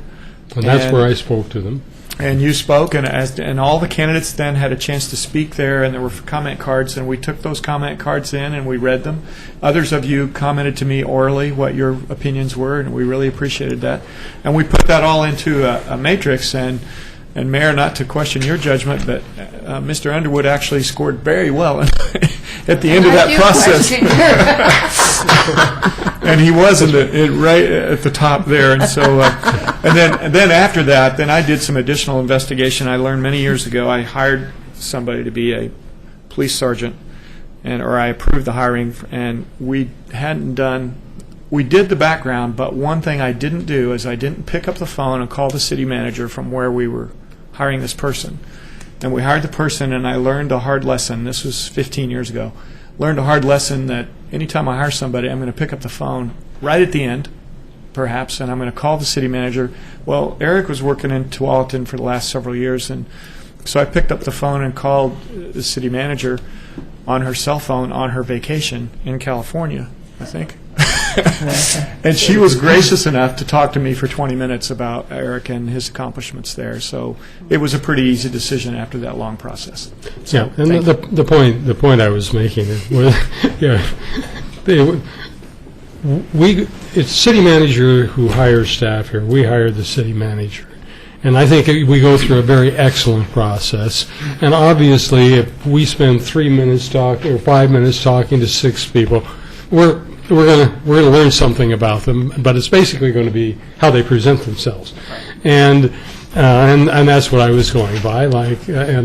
And fortunately, we got a city manager process where those decisions are made at the right level, and I am certain that they selected the right person in spite of me. I just hope to someday make your list, Mayor.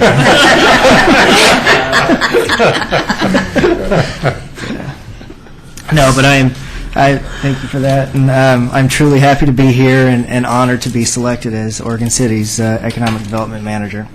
I'm anxious to get started, and I wanted to hit the ground running coming into this position, and so I worked on developing my own work plan, and that's what I wanted to share with you tonight. By no means is this an economic development strategy for the city. There's no vote that needs to take place. This is my own internal work plan, which I think it's important to establish a foundation for a solid economic development program for the city. So with that, I'll just kind of walk through it and let you know how I've set this up. And I intend this to, all of this to take place within the next, for the rest of the fiscal year. So some of it I've already gotten started on, I've already accomplished, and I'll identify those elements when we go through. But if we could go to the next page here, I've sectioned it off into categories, or what I like to call task categories. They consist of assessment of current economic and business environment, regional state involvement, economic gardening, and local coordination. And so you'll see there to the left, you'll see objectives that I've identified, and to the right of those are some action items, some elements there to achieve those objectives. So I'll just walk through it with you.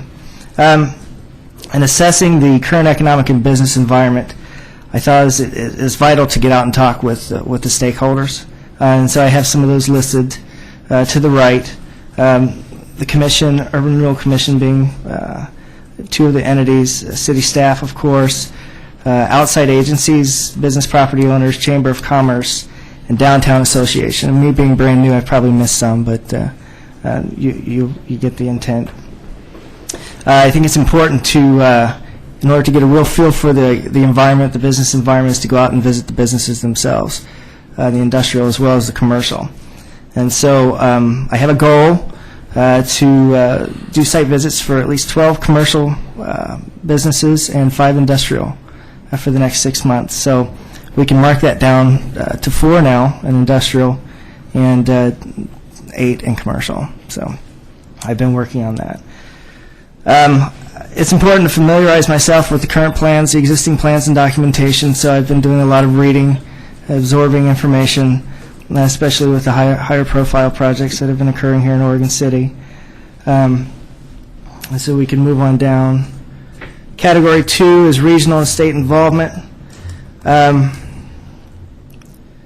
includes working with Greater Portland, Inc.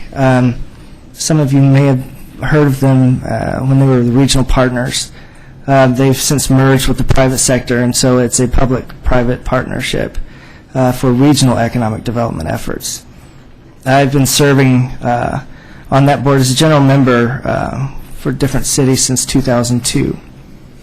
So I think it's important to get Oregon City involved on the regional effort to stay in line with regional goals. I think our program as Oregon City would be that much more effective if we're lined up with the regional goals and efforts, and we know what's going on there. Metro is another entity that we need to be involved with, coordinating the Blue Heron efforts and ensuring compliance with the 2040 plan, which is the urban centers. And we can move down.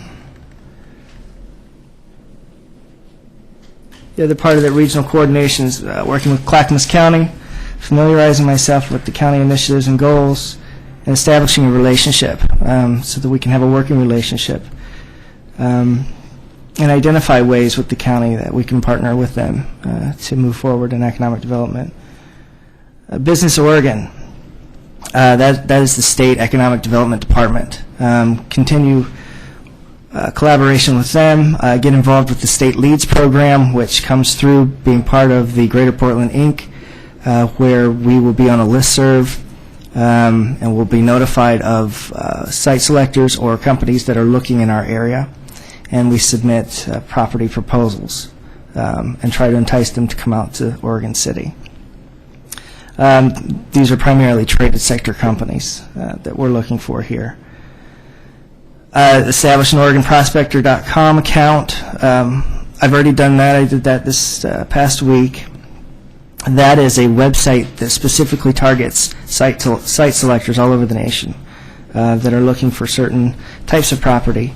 And so we populate that with our property information and demographics and so forth about the city. And then I'm listed as a contact there. and connect with the Business Oregon Business Development Officers, that's BDOs. So they work with us closely, or they will be working with us closely to leverage state programs, incentive programs, when we do have a company that's interested in locating here. So I'll be working closely with them. And in the Oregon Economic Development Association, this is more of a state, this is a state organization, and this will help us stay abreast of economic development legislation that's going through, and also provide best practices for economic development and business recruitment. The third category is economic gardening.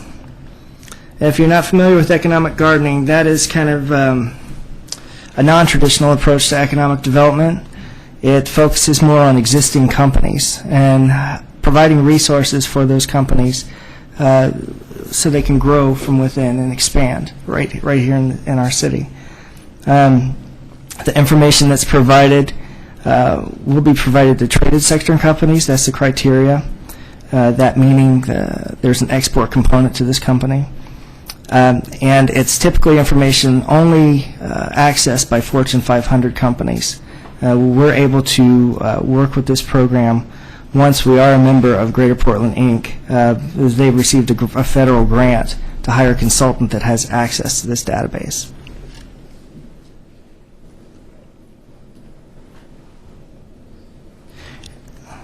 And the fourth category has disappeared.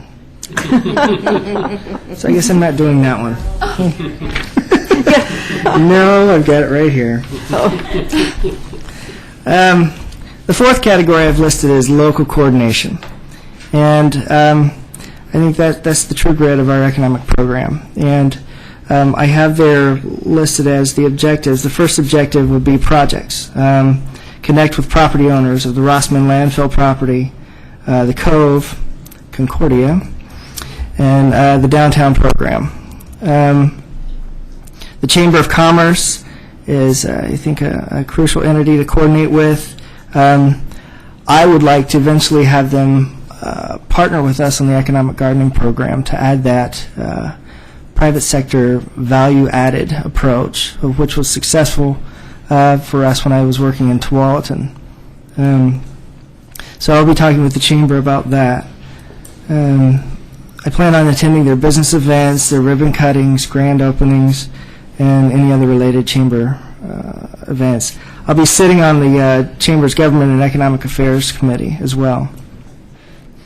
Heritage and history, I think, is a vital piece that incorporates the tourism aspect of economic development, and I plan to connect with the Willamette Falls Heritage Area Coalition.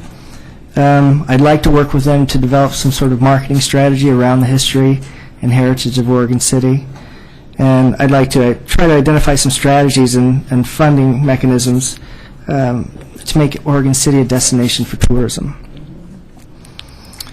Business and developers and property owners.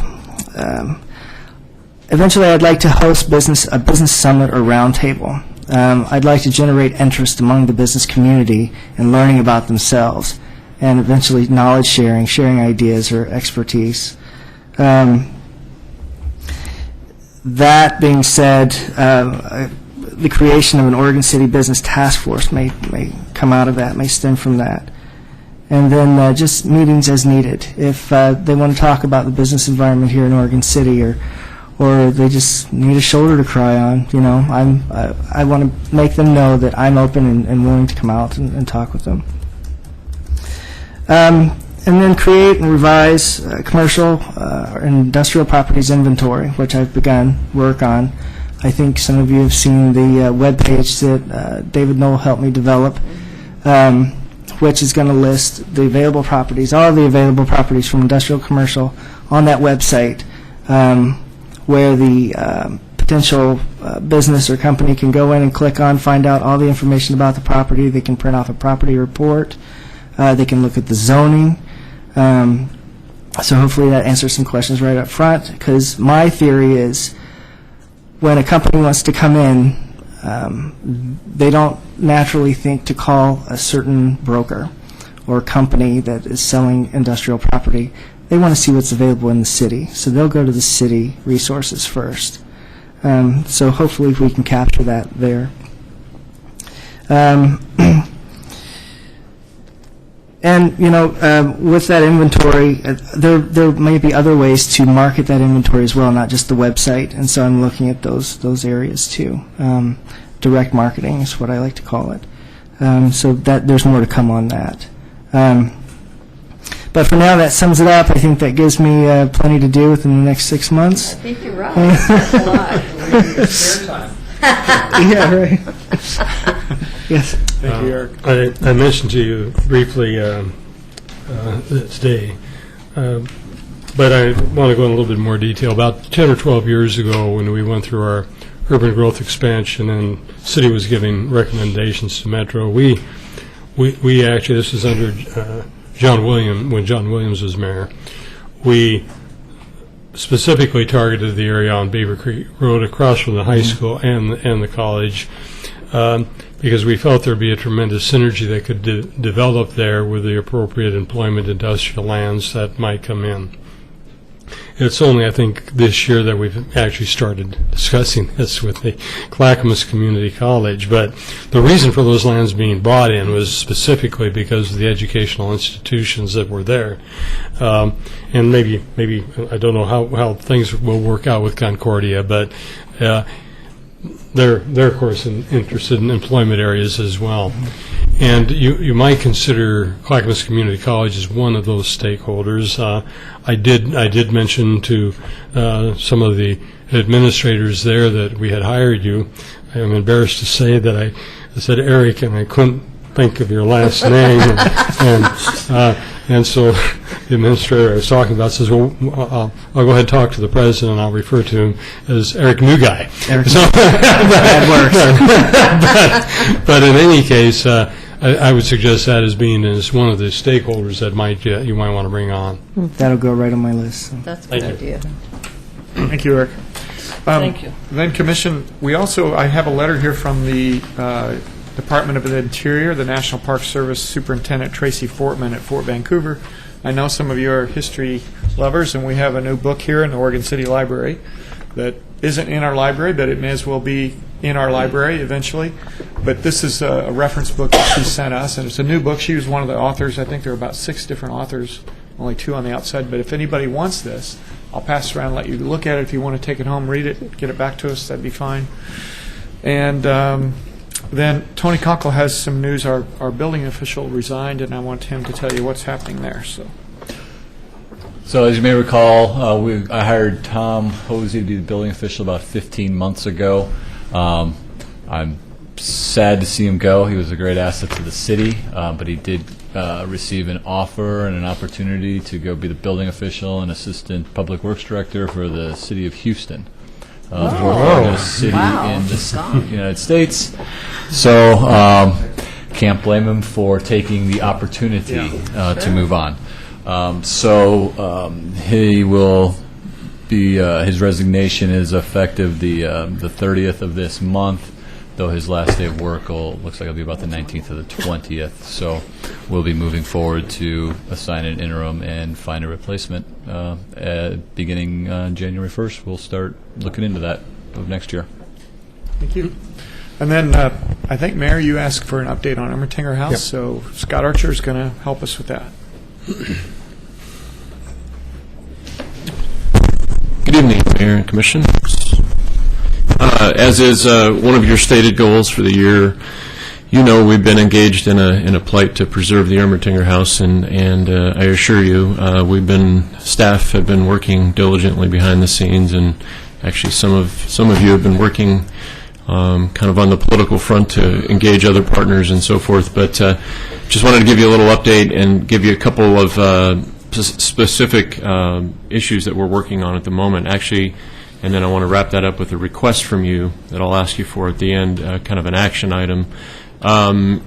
We are about $275,000 of the way towards our estimated goal at this time of $750,000 towards which would be the full preservation, restoration of the house. That's through city funds, grant funds, that have been accumulated so far, and some partnership types of things. We are engaging in just continued efforts for reaching out to all kinds of partnership opportunities, funding opportunities. I think we'll be talking to you about this again during the budget process upcoming for the next fiscal year, and along the lines of the grant opportunities, we're going to be putting in our application this coming week for the community development block grant program through the county, the CDBG. You'll hear that term used often. This will be we'll be applying for the largest amount that you can ask for, which is $200,000, and we're relatively confident that we're going to be in the criteria. One of the key things is to show support for the project, community support. Along those lines, we are reaching out to our partners in the community. We're reaching out to some of our state and federal representation to ask for letters of support from organizations and so forth. One of the letters that we'd like to ask for is a letter of support to put in the grant application from the City Commission. What we'd like to ask you, or what I'd like to ask you, is to give your blessing for the mayor to sign that on your behalf. We'll work over the course of the next week. We'll work with Mayor Neely to draft a letter and ask that he sign that on behalf of the commission. Just be a basic, obviously the commission supports the endeavors, and we'll be asking for the funds to do that. So if you're okay with that, we would just, because of the short amount of time that we've got to deal with, we don't have a chance to bring that back to you and show you a draft of a letter. We would just, and I guess we could do that electronically or something, but if you're all right with just us doing that. Let me just ask a question now. Does the nature of the letter would also, I'm sure you're giving a lot of reasons why the Ermatinger is so important, but you anticipate the nature of the letter should also indicate that of why this is important? Oh yes, I'm going to designate Rocky as my partner in actually drafting that letter, because I think it's very critical that we do that. So I agree. We've got some of those points we would love to let you. We'd love to let you put it in your own words, and we've also got some speaking points that we've been offering to our partners that we're asking for the letters of support. So however you want to do that would be great. We'll just coordinate. So thank you for that, and just know that grant application will be submitted in the next 9 days or so. The other big item that we're working on at the moment is we are in the process of, we've advertised a request for proposals from qualified applicants to provide A&E services, which is architect and engineering, and what that is a major step towards the preservation goal, which is that we need a complete set of architectural and engineering documents that will then become basically the bid packet for the physical work that will end up being done. And so with the funds that we already have designated for this project, we're going through the process of advertising, and then we'll select the most qualified architect and engineering, either firm or partnering of firms, however the proposals come forth, and we'll be moving forward on that work as, or probably in the first part of the next calendar year. Did you have a question? Along the lines of the A&E thing, I'm sorry. So we have also been given, I think, some paperwork and plans from the former restoration of the house in '86. And I don't know if, to some degree, I think, the whole process will start from scratch, but some of those documents and some of those plans from the previous renovation, I'm sure, will be included in that process as a help to where we're at. Absolutely, yeah. We'll whoever the firm that are selected will provide all of the documentation that we have. We have what you just talked about, Commissioner. We have all of that material that was done. We have the 2002 preservation plan that was done through a grant that actually most of the firms are already asking for that before they even provide their proposals and so forth. So all of our any prior work that was done will be provided so that you don't have to recreate every bit not of the work. originals. Okay, that's true. I mean, especially I think with the stuff that was I mean, there's newspapers, there's all kinds of things, but in terms of the plans and stuff like that, I would recommend we keep anything that's original to that collection that we've acquired about the house. Not giving it over, but just providing the information. However we might share that information. So yeah, correct. Thank you. No, not giving the originals away. Yeah. Absolutely. Maybe it's a little more detailed, but my understanding there's that addition into the back of the house, and I don't know if that even has to go into the restoration. I mean, that's a whole. I mean. Yeah, the back part of the house is obviously not original to the house, and so I'm sure that'll be part of the consideration, what we do with it, or what the use of the house is, and is that back part needed, or is the house going to stay or move? I mean, I think we're kind of getting closer to that answer, but in terms of the back of the house, who knows? Thank you. That's Thank it. you. Thank you. Great. Thank you. Mayor, I only have one last thing, Commissioners, in my reports tonight, and that is I just want to make sure that the Commission knows that when we talk about this county dark fiber project and the speed with which they want you to decide this, December 15th, we've told them 3 weeks ago that we didn't think the timeline they set was realistic, and we asked for additional time. We have repeated that at each of our last 3 meetings, including one less than a week ago, and the Assistant County Administrator told us she understood our point. She understood that we didn't have all the information we needed to make an informed decision, and she supported our desire to have a little bit longer time to work on this. So that really, really surprised me this evening. She also told me that she thought the negotiations were showing progress, and so it also surprised me that their commissioner thought the negotiations weren't showing progress. So we'll be exploring what is real and what isn't in the next several meetings with them. But one point that I want to make sure you understand that we raised with them and offered them, to lift the stop work order, we offered them a temporary agreement that would allow them to resume construction immediately. And we sent that MOU the first time, Nancy, wasn't that almost 5 weeks ago? Something like that, right? Yep. I mean, like within days of putting out the stop work order, we had an MOU in their hands, and they didn't respond to it. I'm sorry I didn't bring it up at the time, and I know you're in a rather difficult position when you have elected officials coming in from the county. But I would suggest that somehow that get communicated to those county commissioners that in fact some action has been taken along that route. Well, we certainly have communicated to their staff. The ICMA Code of Ethics does not allow me to communicate directly with their elected officials unless I go through their professional staff, and I try to respect that code that sometimes isn't reciprocal. It should be. But I'm going to continue to respect that code regardless of their behavior. Could you send me an email to the effect of what you were just specific on? Absolutely. Yeah, thank you. And, appreciate it. And we are going to renew our offer again. If you want a temporary agreement, that's okay. You can resume construction if you get a temporary agreement. It's not uncommon. In fact, it is common for cities to issue temporary agreements for this kind of construction project, and then knowing full well that by the time you get through a 30-page agreement and all the attorneys that are involved on both sides have signed off on it, it's going to take a period of not less than 2. I mean, the 15th is,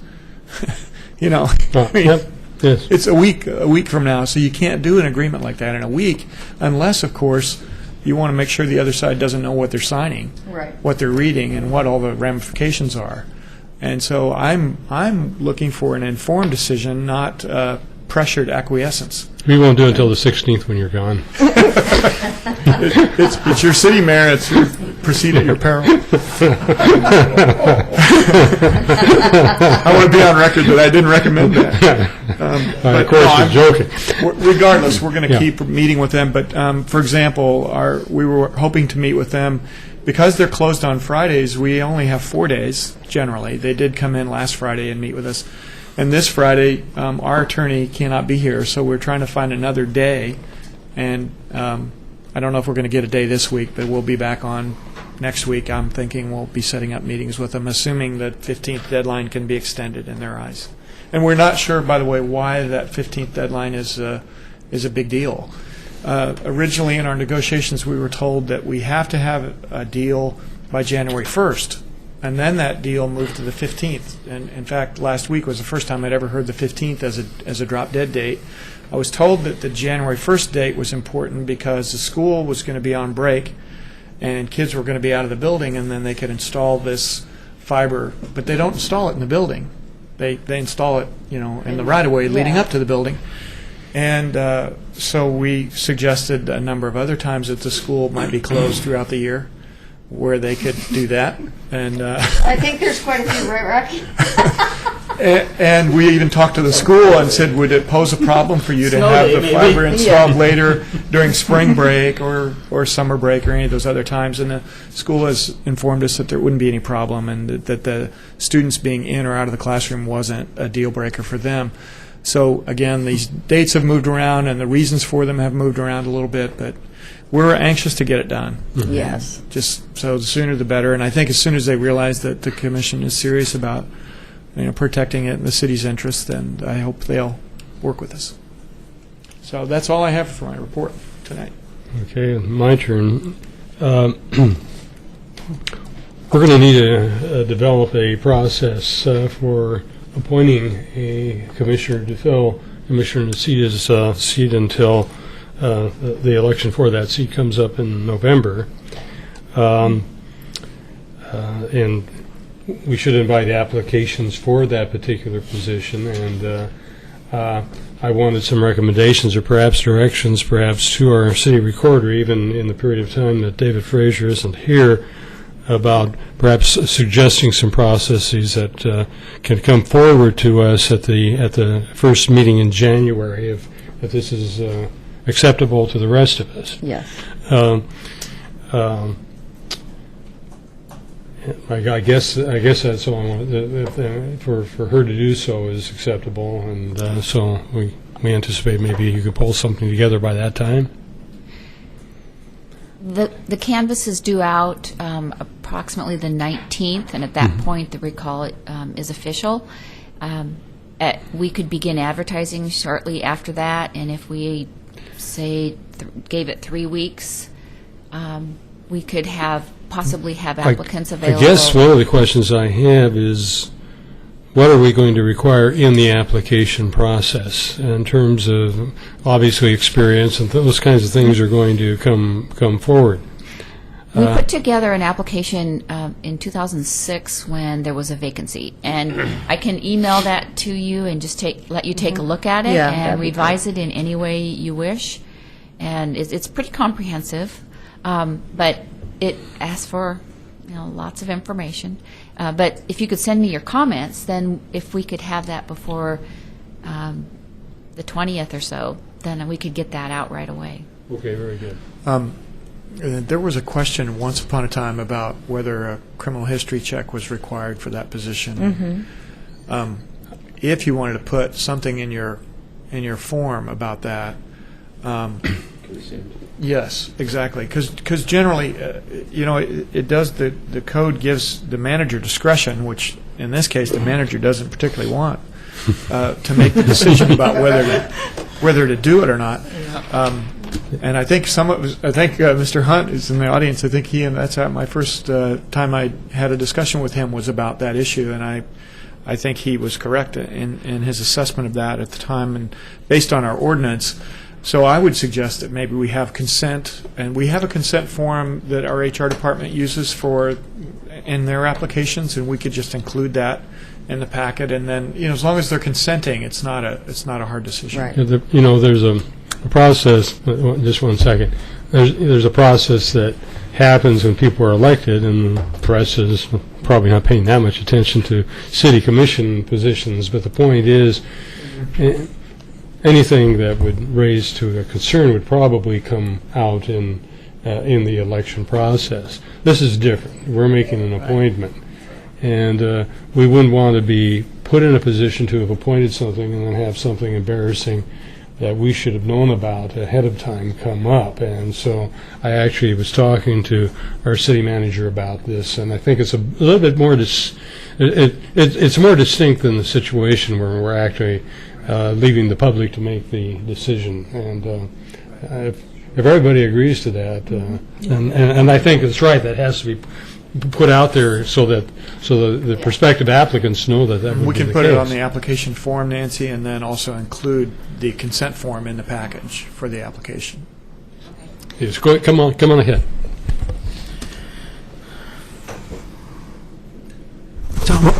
Tom O'Brien.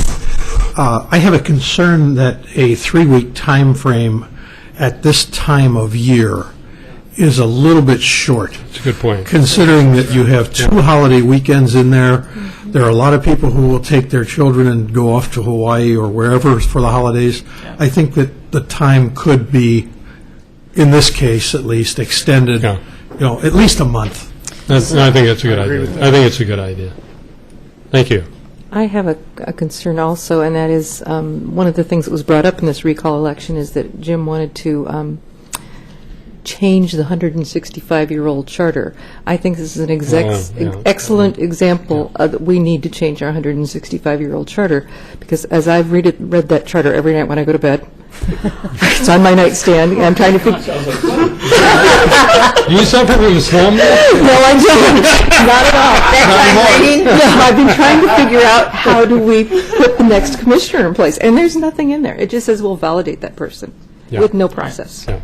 So it needs change. Well, the state, I believe the state statutes may have, when there's silence in the charter, that's the next place you go. Is to the state.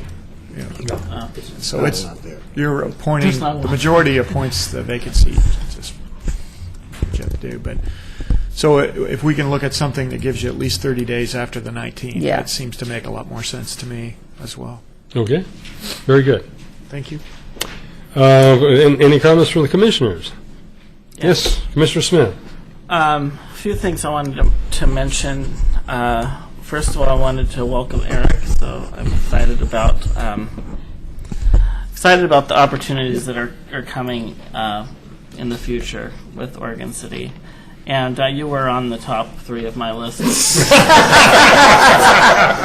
won't say which number, but in the top 3. And let's see, what did I want to mention? I was actually happy to hear a little bit more about the handing out of the book. The library cards. At the beginning of the year, each teacher basically in our advisory got stacks of library cards, which I was surprised by. I wasn't sure about the whole thing, and those were obviously kids who had signed up to join the library, and so we got to pass those out, and so I was very impressed by that. I'm glad to hear Jan was a part of that. Jan Schneider from the school district's doing a lot of great things. In fact, spent December 3rd. December 3rd was a very, very busy day. December 3rd, I spent most of the day at Barnes & Noble painting faces of kids and with my students for a book drive that she had put on for the school district, which Clackamas Barnes & Noble, their holiday book drive was to get books for all of Oregon City schools' libraries, and kind of on our wish list of books. So that was a great event. And then from that, I drove. Didn't have lunch, didn't have dinner. Drove from there to the tree lighting. I guess I did have dinner. I had a mini cupcake from Right Berries in Liberty Plaza, and a cookie from Munoz, and I believe a hot chocolate from Coffee Rush. So the tree lighting was awesome. Big turnout. Huge turnout, and very cold, but it was a fun evening. I went from that to our fire department, and spent the rest of the evening with them collecting canned food around Oregon City with Operation Santa Claus. I'm not a runner. I'm not even a fast walker. And I ran, this is the second year I've done this. It was a lot of fun. But basically, you're following a parade of fire trucks through the city, running, collecting canned food and toys for families that need that in Clackamas County this time of year. And I'm not exaggerating. In Saturday night through Holcomb and Park Place, and Sunday night through the rest of Oregon City, I may have ran 10 miles. Oh my gosh. I couldn't walk. I could barely walk the next day. It was, well, and actually, most of the evening it was me and a majority of high school students and explorers from the fire department who are very young. There was a couple parents, and then on Sunday night, Toby Forsberg joined us, but trying to keep up with the high school kids running was exhausting. And then I wanted to mention tonight is the opening night of South Pacific at the high school, and I hope they had a good performance tonight, probably just getting over with soon. But that continues through the weekend, tomorrow night, Friday night, and Saturday night, which I will be at all 3 nights of. So I encourage people to go attend that at Oregon City High School, 7:30 South Pacific. Then I wanted to mention school's out December 16th for 3 weeks. And so drive safely. And wanted to wish everyone happy holidays. Did want to say a little bit tonight about Jim Nicita. And I think that, I haven't thought about what I wanted to say tonight, but everyone that commits an hour of time volunteering for the city does it because they care for the city.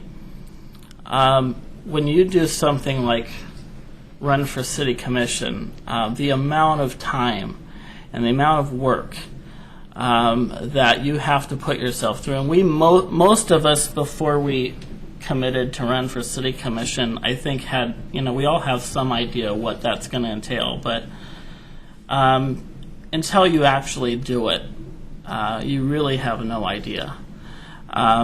We all have different viewpoints on various topics in the city, but we all care for the city greatly. And I just want to say that I want to thank Jim for his time. I think that it's unfortunate when someone that's put so much time in has to leave in such a way without being able to be recognized for the good that was contributed. And so I have great respect for Jim Nicita and the work and the time that he committed in the last 3 years to the city. And I know that even if we didn't all agree on every single issue with him, that he was doing what he believed was right for the city and for the people that elected him. And I think we have to have huge respect for that. He did. He has very huge respect for that. In fact, I really believe that he has so much respect for the will of the people that's why he didn't attend tonight. He knows very well, and we all get elected. We know that we serve at the will of the people, and we hope that we're doing the job that they want us to do. But they can say no. They can say it's not going in the direction we want, and that's fine. And I think Jim probably has as much respect for that as anybody. And so I just want to thank him for all the work that he's done and time that he's put in, and I have great respect for that. I consider him a good friend. So that's it.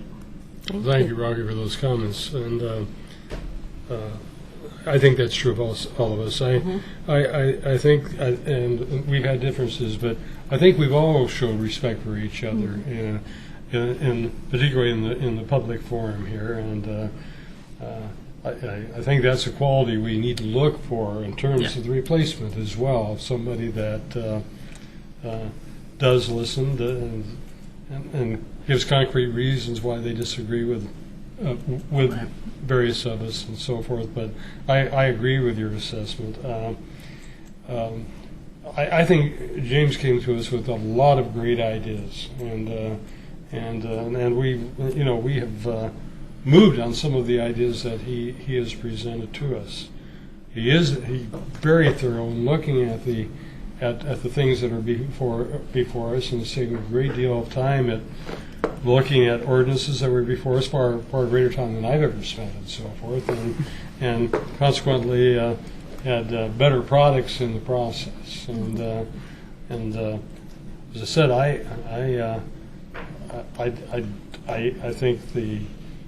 think recall efforts should be directed more for malfeasance, but in terms of he was elected on certain issues. There are issues that, in fact, were ones that maybe the reasons that he was called off on. But I think he's done a great job as a commissioner as well.